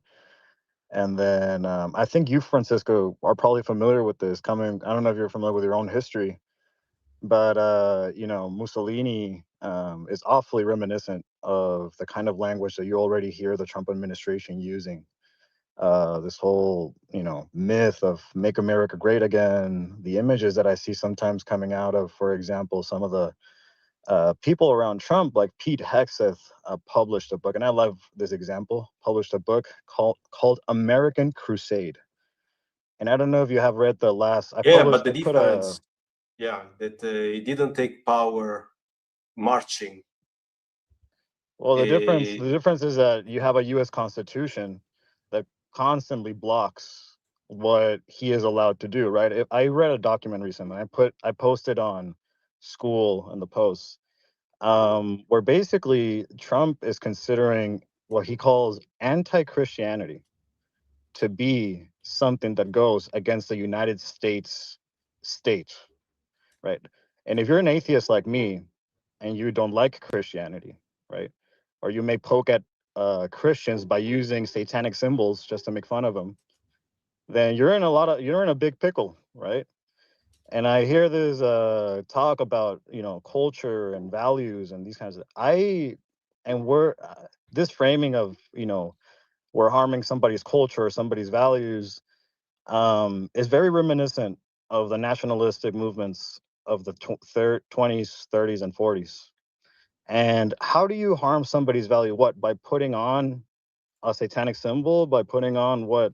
An LGBTQ flag? By putting on what? Something that violates maybe traditional Christian norms? So what was the point that I wanted to make with this? Oh, yeah. So I see definitely, and I would call it openly, what's happening in the US. At least the Constitution blocks this. And you can read it in my post, document from the White House, where Trump says basically, if the law didn't block us from doing this, we would kick all these terrorists out, which are the anti-Christians and all the leftists and all these people. And yeah, so the US, the administration is, to me, clearly fascistic. However, the Constitution and the system of America blocks these kinds of people from doing what they want. Based on that argument, then every government is fascistic, because every politician would do whatever they could do to win. It's the structure, like based on that argument, every politician is fascistic. I mean, everybody should like whatever goal that you have, your responsibility is to try to do everything you can to get it. But then we need to provide a framework so that you are limited by that framework, right? So the framework, and Trump doesn't it's not like the that people. Framework. Yeah, but everybody doesn't like their framework because it's a limiting factor to what you can do, right? So I know. framework. I mean, Anakin thought about this in Against the Sith, right? He didn't like that the Jedi had all these rules and all of that, and that's why he revolted. He wanted to take power into his hands. I mean, and go against again, but we consider a government fascistic or not based on the motivations of the people who operate within them. We consider a government fascistic or not based on how the entire system works as a whole, right? I mean, everybody, if you want to be a successful politician, you should be power hungry. You should be testing the limits. You should be pushing for getting more than what's allowed to, and the system needs to be designed in a way where it basically stands those tests, right? So let me give you an example. People don't get successful unless they're so ambitious that they test the limits. This is not just in politics, it's also the same thing in business, right? The limits need to be tested. The limits are there, and you basically go right to the edge of, like, right next to, you try to go a little bit past it, see who pushes back. And if the system, either the system pushes back and then you go back, or the system realizes that this red line over here was not very effective, because when you move past it a little bit, it actually ended up working. So we changed the red line. So when people test these red lines, it's actually not a negative, because sometimes you realize that, okay, this guy challenged the red line and people liked it and it ended up working. So this is actually how the system evolves, when people actually test the framework and challenge it. So you don't want Okay, well, let me ask you a question then. No, let me just let my last system. You don't want the entire system to collapse, but people being able to push, like, test the barriers, it's actually a feature. It's not a bug. But go on, Oscar. All right, let me ask you a question then. So what do you think about his proposal and his insistence? And you're telling me that, maybe this is just pushing the red line a little bit farther, but he's advocating to nationalize elections. What do you think about that? Especially in the US government, which our elections are not top down, they're bottom up. And this is a complete remaking of... Gerald, your mic is open. Can you close your mic, please? Because go on, Oscar. And this is a complete remaking of the U.S. system, basically in the name of American values, or so-called American values. He's completely so I'm not very educated. I'm not educated on this topic to know if this is it sounds like a bad idea just listening to it, but I'm not educated enough to know if it's a bad idea or a good idea. So I'm not going to. It's a horrible idea. Okay, yeah, but I'm not suggesting all of Trump's ideas are good. I'm basically what I'm saying. I'm not 100% pro Trump. I'm not 100% against him. He has done many things that I really, really like. He has done many things that I don't like. Right? I support. So I'm not suggesting that Trump is everything that Trump does is great. I'm basically just saying, being able, like, the idea of certain people pushing the limits and testing the barriers and testing the framework doesn't turn you into a fascistic country. And in fact, if anything, the frameworks that you have, making them so rigid in such a way that nobody could test them and push against them and maybe try to change them, that is actually undemocratic. And maybe sometimes it's good for somebody to come out and challenge them. And if it's a bad idea, so me saying that they should be challenged, that doesn't mean that every challenge of these limitations is a good idea. I think sometimes people try to remove these barriers, and it's a really bad idea to remove it, and they should be and the barriers should be defended, and you should try to maintain the framework. Sometimes people challenge them, and then you realize, okay, this one was a good one. This was a good challenge to this limitation, and we should remove this limitation or ease it up a little bit. I'm just saying it's not people throw the word fascist a little bit too easily left and right. That's what I'm saying. And I know, and definitely, and I don't want to throw it away, just loosely, and use it against anyone. And just my finishing point is, and correct me if I'm wrong, from what I'm hearing, is that sometimes in the U.S. context, to ground it in what's going on, it is important, or it is necessary for the executive to overstep the mediations of power every now and then, when it is, is this not? Yeah, say that again. Like, is this what is being like? How we apply it to the U.S. context, to the U.S. system, where it means basically that going past that line or going past those mediations means that sometimes the executive has to go beyond those lines and kind of change things beyond. You know what I'm saying? Like, it has. Yeah, I mean, the role of the executive branch has changed over the years in the history of the United States, because different presidents have challenged the limitations. It has, so it's not like it has been set in stone, right? The president's role in the United States politics has changed in the entire history of the United States. So it's not like it's set in stone and this is the way. Well, that'll be it, pretty much. That would be all. Yeah. All right. Next, I have Armin. Oh, yeah. So I wanted to talk about Iran again, going back to Iran. Before, by the way, we now have a school community in Persian as well, which I live stream and talk to the people there and record it just the way I'm doing it over here right now. And I just wanted to talk about something that a discussion that we had over there, because there was this person, I think he was here as well, Amir, that came and was challenging me on a topic regarding Dingleberry. no, Amir. It was Amir. He was. Oh, guys, don't interrupt me. Like when you guys like. It's really hard for me. Like I get like I forget what I'm trying to say when you guys interrupt. But it's okay. All right. So he was.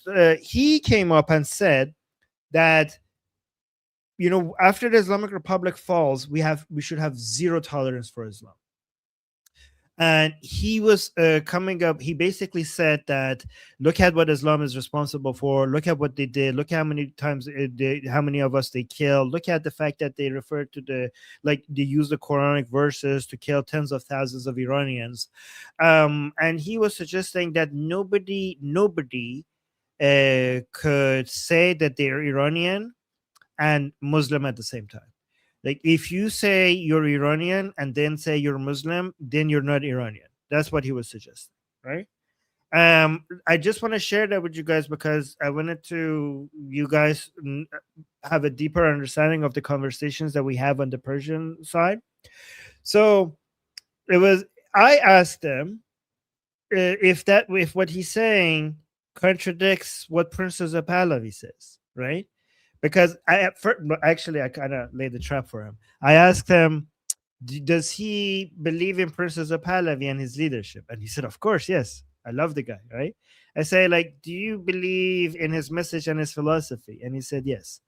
I wish he was here. I wanted to, because I saw him here earlier. And then I asked him, does he think what he's saying about you can't be Iranian and Muslim at the same time, is that a contradiction of Prince Reza Pahlavi's philosophy? And then he realized what I'm doing here, and then he said, like, okay, well, I made him say it. I made him say if Prince Reza Pahlavi thinks Iranian Muslims are not Iranian, and he said no. And then he tried to say, like, okay, well, on this maybe I disagree with Prince Reza Pahlavi. Like, I accept his leadership. I generally like his philosophy, but on this, maybe he's wrong. Then I asked him about this woman named Fatima Sepehri. Fatima Sepehri is in jail right now for opposing the Islamic Republic and also supporting Prince Reza Pahlavi. He's considered a hero of this revolution. She wears the full chador. She's Muslim. She's a conservative Muslim because she wears the full chador. And she's loved by many Iranians. Many anti-Islamic Iranians love her as well because of how heroic she has been and how she's an old lady, and the regime has been treating her really harshly in prison. Like, not the same way that you treat Nargis Mohammadi, which her prison cell is like a hotel, but Fatima Sepehri, she's treated like is really the way that they treat her in prison is insane, right? And even though they mistreat her, she has never backed down. She comes and says the most radical things against the Islamic Republic, and she says she supports Prince Reza Pahlavi inside Iran, even while she's in jail, which is the worst thing you could do in the eyes of the Islamic Republic, right? And they continue to mistreat her. And then he said, well, of course she's a hero. I'm like, okay, but you just said anybody who's a Muslim is not Iranian. Do you think Fatima Sepehri is not Iranian? And then he basically accepted that, you know, maybe he went too far, but he was trying to understand then how could we, like, he had this contradiction in his mind because Islam is shit and Islam is anti-Iranian. So how could we accept people who believe in Islam as Iranian, given that everything Islamic has been so destructive to our country? Like, shouldn't these people know better? Like, how could you, after everything that has happened, how could you still be Muslim and be considered an Iranian? And by the way, I also reminded him that Prince Reza Pahlavi has constantly said that when we free and liberate Iran, we want Iran to work for everybody. We want Iran to work for Iranian Muslims, Iranian non-Muslims, and Iranian anti-Islamic Iranians like myself, right? He tried to say like, but look at Israel. Like in Israel, I don't know if he was right or not, but he said in Israel, he celebrates Israel, and he wanted to use that as a role model. And he said in Israel, they don't allow people to support Nazism, right? By the way, is that true in Israel? Does anybody know? Like anybody here? Like you can't. Is that illegal? I can. Sure. It's illegal, and Yeah, like but the police doesn't do much about it. Like if you're gonna draw swastika somewhere, Okay. and maybe somebody All right. really catches you on video, but you won't be charged Right. for a big price or something. I see. Okay, but then I pointed out to him. Exactly Go on. espouse Nazi beliefs in Israel, like. Yeah, but the I don't feel Shabak can come with a couple of questions. Okay, interesting. All right, so but I then told him that Israel is a country that has suffered a lot because of Islam. It's not illegal to be Muslim in Israel. You can be Israeli citizen and Muslim at the same time. So I reminded him of that. And I also reminded him that, and I told him, and I want to see if anybody has any opinions about him. I told him that the anti-Muslim positioning is not helpful when it comes to fighting Islam. In fact, it helps Islam, right? I told him, and he was very open to hearing this, and I was surprised how well he accepted this and changed his mind through our conversation there. I told him that I am very aggressively anti-Islam, but trying to deny. I made 2 points to him. I told him that an anti-Muslim strategy helps Islam grow. If the best way to fight Islam is to reach out to Muslims and talk to them and be friendly to them, because how else can you change an idea other than talking to the people who believe it? Being aggressively anti-Muslim is not going to destroy Islam, it's going to basically isolate them, and it's going to make them more defiant and more determined to be Islamic.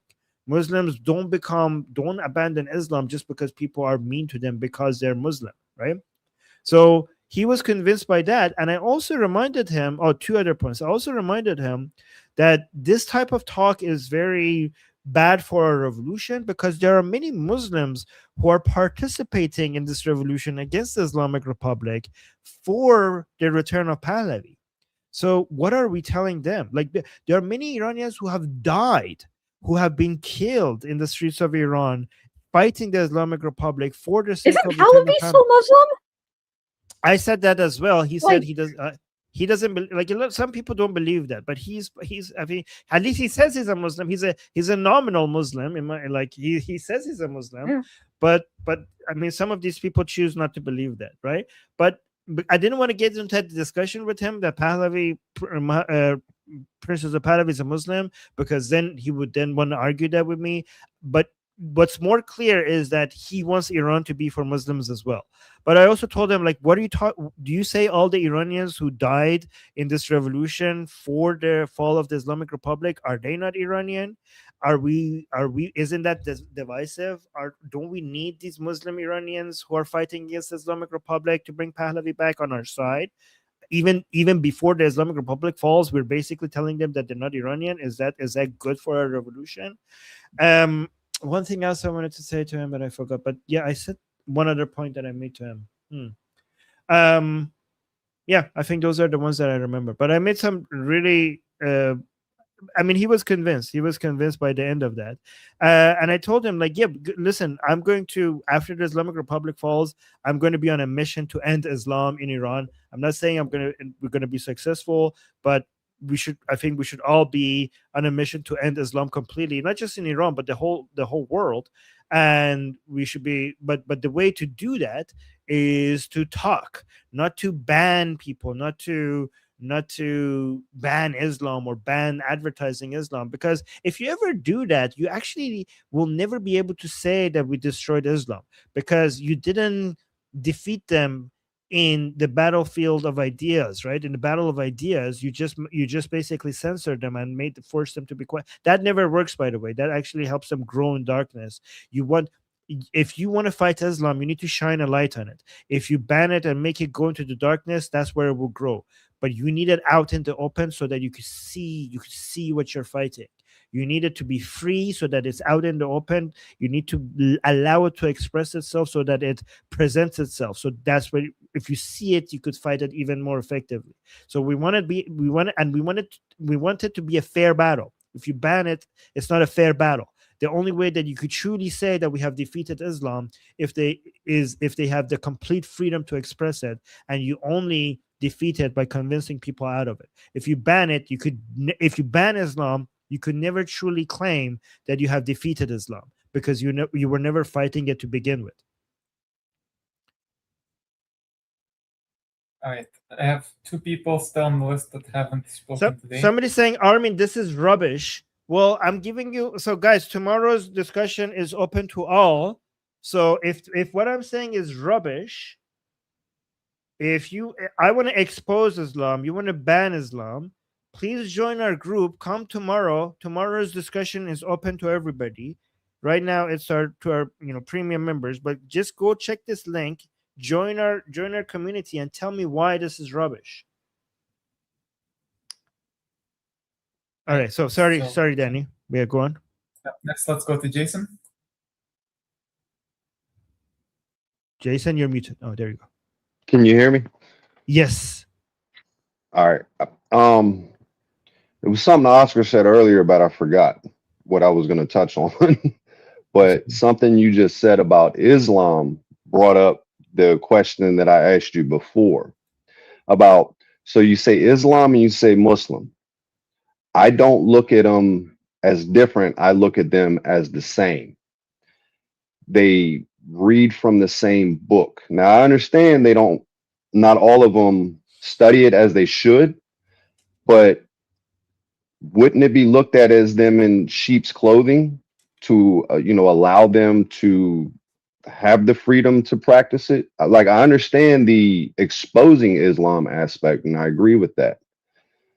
I just don't understand how you can allow it back into something that you're fighting against.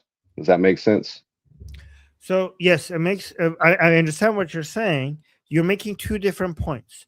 Okay. When you say allow, what do you mean by allow? Like, how do you disallow? You want them? You want to not allow them to speak about Islam? Like, how do you disallow exactly, in your opinion? In my opinion, so little backstory. I went to prison for a long time. Islam is the biggest prison gang there is. And they push the narrative of the Prophet Muhammad, but not in the sense of who he really was. Therefore, they trick people into coming into their religion to grow their religion. There's still going to be people like that within the religion of Islam. Yeah, but okay, but sense? Jason, my question is, like, when you say don't allow them, like, can you describe how you disallow it from your perspective? Because I want to see if it's do not allow them back into the government. Like, how can you? No. So, like, I know that. No, we're not going to allow them, and we're not going to allow Islam into government. I'm talking about allowing them to just, as individual members of society, talking about Islam. Islam should have no place in government. I mean, I believe in secularism, right? Okay, that leads me to another question. So when Iran is free, yeah, is there a worry that those that were practicing Islam, they show that they are no longer of the Islamic regime, I'll use that term. Is there a worry that they're still going to infiltrate into Iran once again? Like, how would you stop that?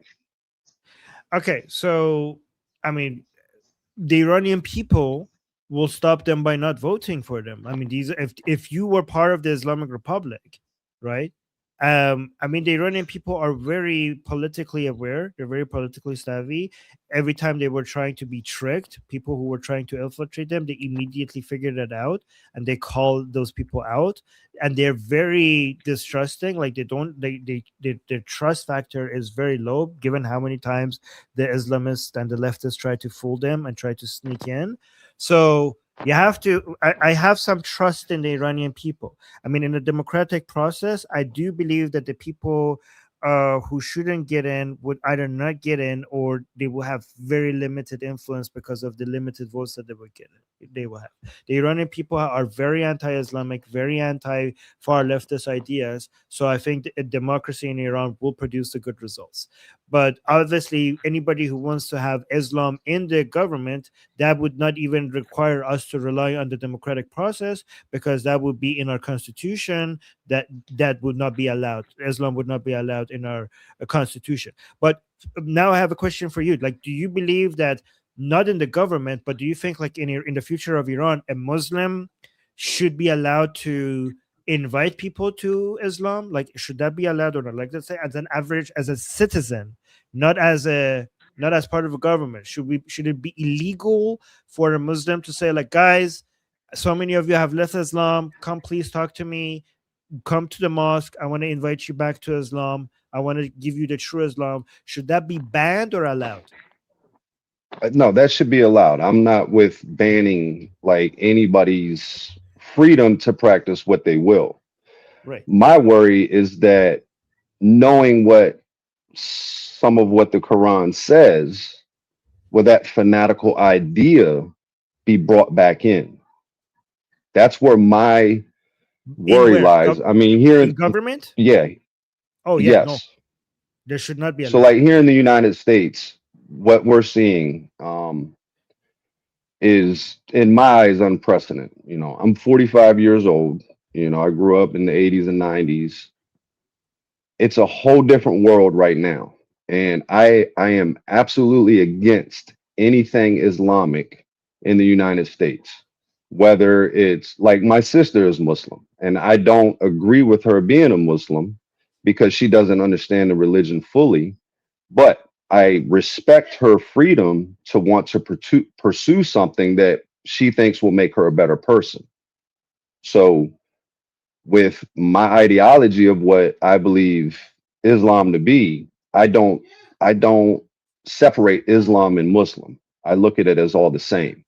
And that might be in part because of some of my ignorance to it. Do you think your sister is the same as, I don't know, like ISIS member, for example? That now that she's a No.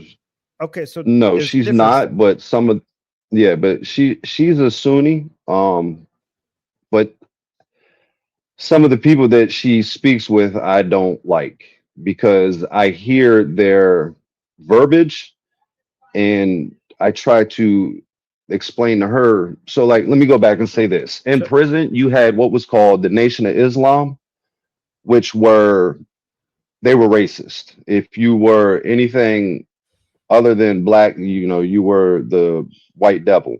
Okay. Some might know them as 5%ers. And then you had Sunni Muslims. There was a lot of Sunni Muslims, and they were considered the peaceful Muslims, you know, and I knew a lot of Sunni Muslims.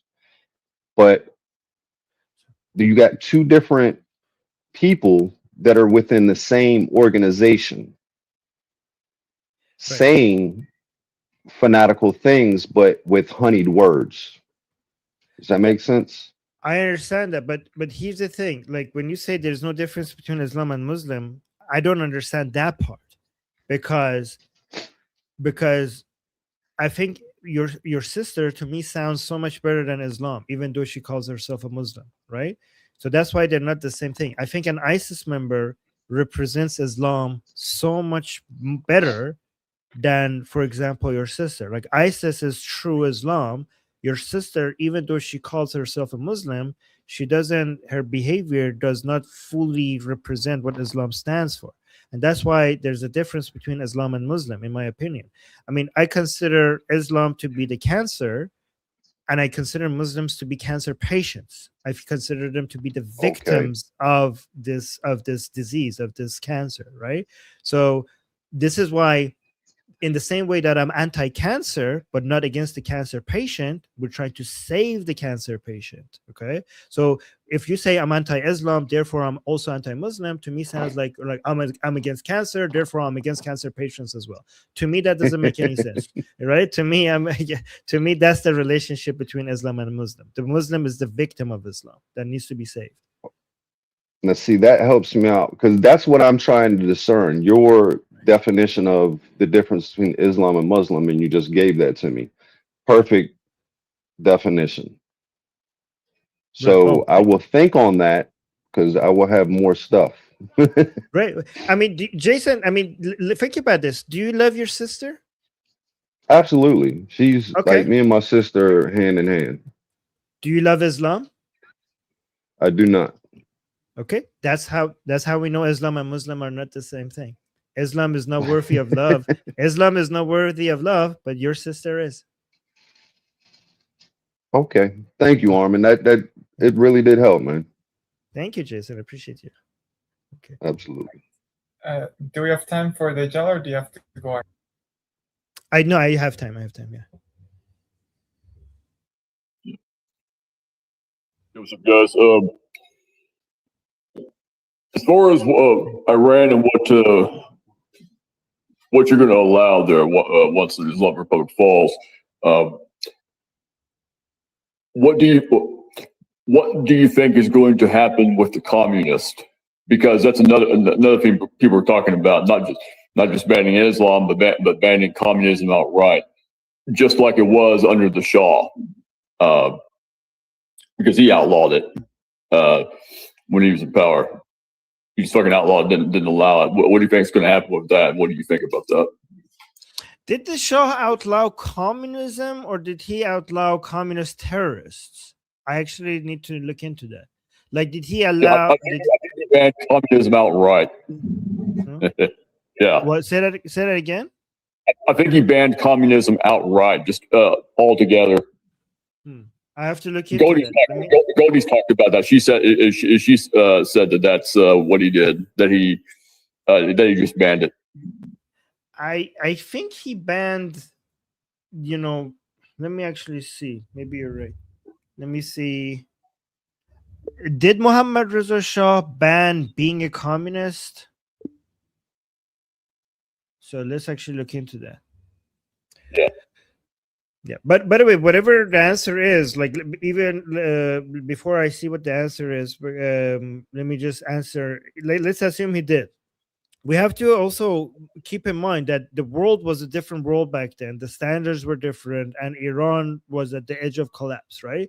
So whatever ideals that we have that we think that are the best way to govern a society, when your country is at the edge of the collapse and the matter is survival, then all of this goes out the window, and you focus on whatever you need to do to survive.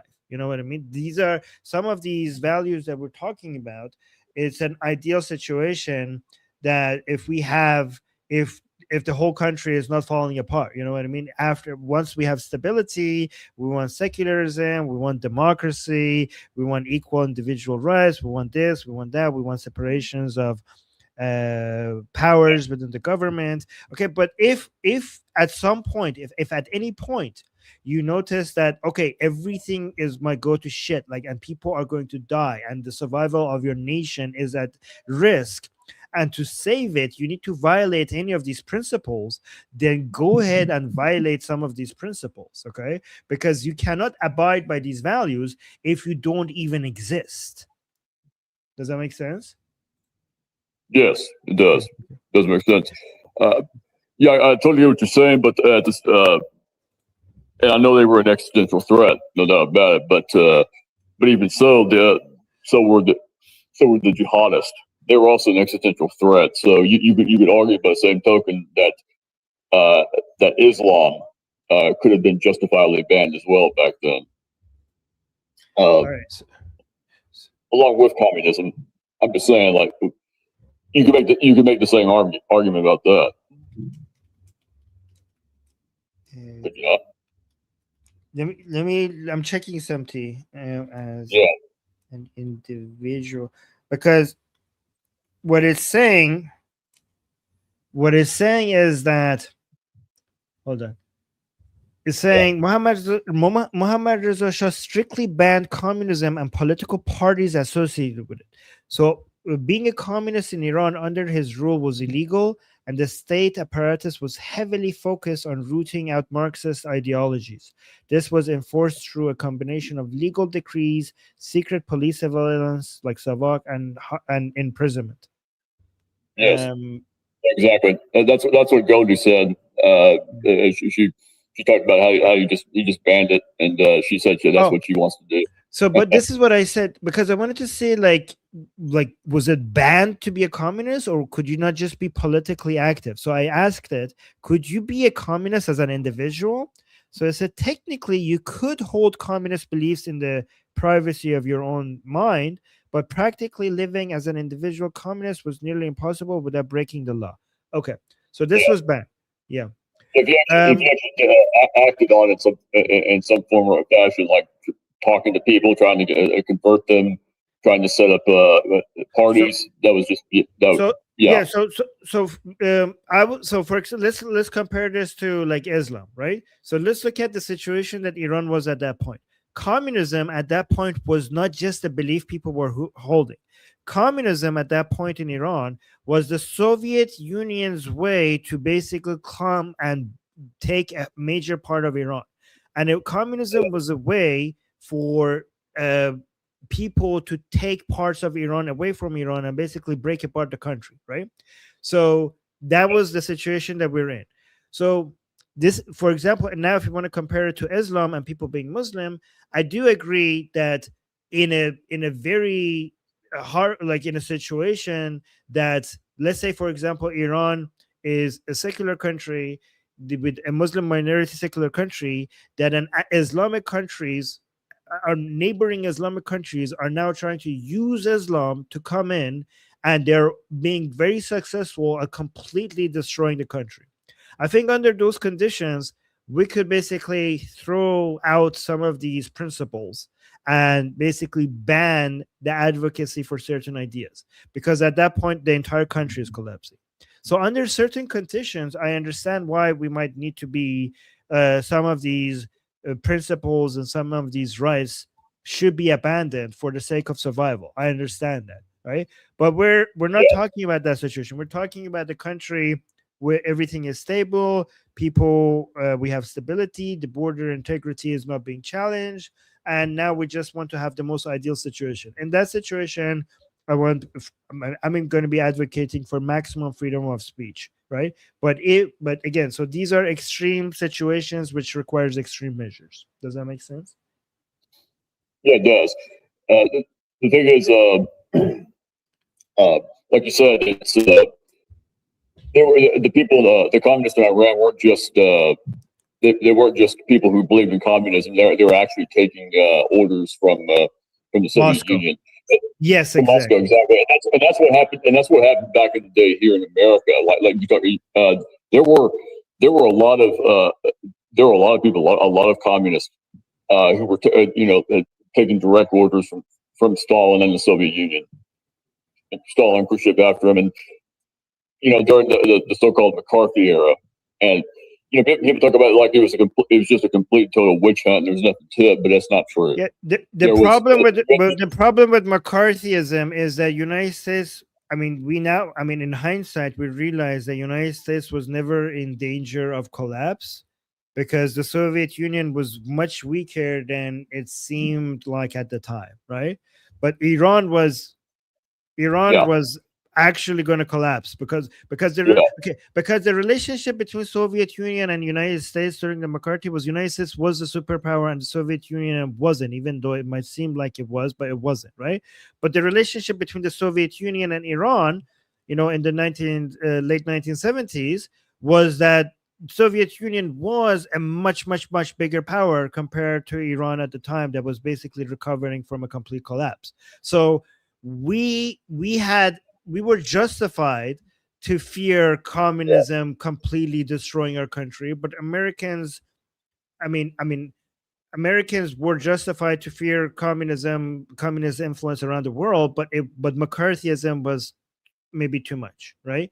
Because America itself was not at risk. I mean, by the way, that's the power of hindsight, so maybe we shouldn't be judging them too harshly. But if you're, I mean, if you got a bunch of people who are in the country who are directly taking orders, from the KGB, and they're trying to bring you down as best they can, even if they're too weak to actually do it, and we overestimate them. I mean, if you're trying to do it, is that really any different? Does that mean these people shouldn't be rooted out? I mean, it's kind of like the difference between murder and attempted murder. So just last point I want to make, because I need to let you guys have your conversation without me after this, right? I just want to say, basically back then in Iran, being a communist was basically the same thing as being a Russian agent. It was basically a Soviet agent. It was basically the same thing. That's why it made sense to go after communists the way they did. But anyways, by the way, guys, I want to mention that a lot of people in the YouTube chat that disagreed with me, saying not surprisingly, the people who were aggressively disagreeing with me with not banning Islam, again, ban them from the government, but these people want to ban them. Apparently, some people in the chat were upset with me that I didn't want to ban it, in basically civil society among individuals. And not surprisingly, they're Iranian. Okay. So the people who get the most angry with me when I say we can't just ban Islam everywhere, like in the streets as well, the number one people who attack me are Iranians, which is actually a good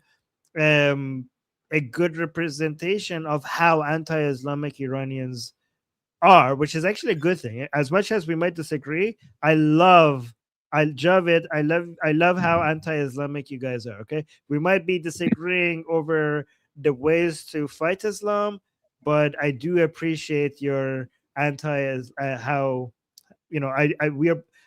an anti-Islamic activist, I do appreciate your motivations, at least. Somebody saying not banning Islam is a big mistake. When, guys, ask yourself this: when has banning ideas stopped ideas from growing? I want to destroy Islam. You are helping Islam. You are helping Islam. Banning ideas help them banning grow. Nazism been pretty effective in Germany? America hasn't banned Nazism, though, and how many Nazis are running around? I mean, there's a few, but they're not the majority group. They're not the majority group, Jews. I know that you feel like they are because you watch a lot of YouTube, but they really, really are not the majority group in America. Yeah, Nazism exists in Nazism very much is alive in Germany. I know this for a fact. Banning Nazism in Germany hasn't ended Nazism in Germany. It's very much living. Yeah. We love Danny, but he wants to cancel free speech for Muslims and freedom of religion, and I have to tell him not to burn my constitution. Not that much, but I meant that. You have to go, Arvin. I just want to thank Amir for the membership gifts, for buying membership gifts for the people in the chat. And yeah, I'm going to end the stream, guys. Come join our community. So it's half and half.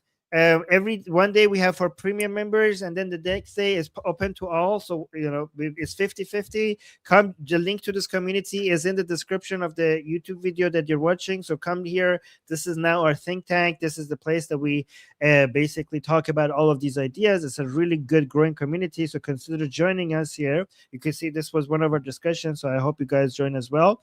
And yeah, just that. I'm Israel Chai, Javid Shah, and Payande Iran. All right. Armin, I'd like to remind you again to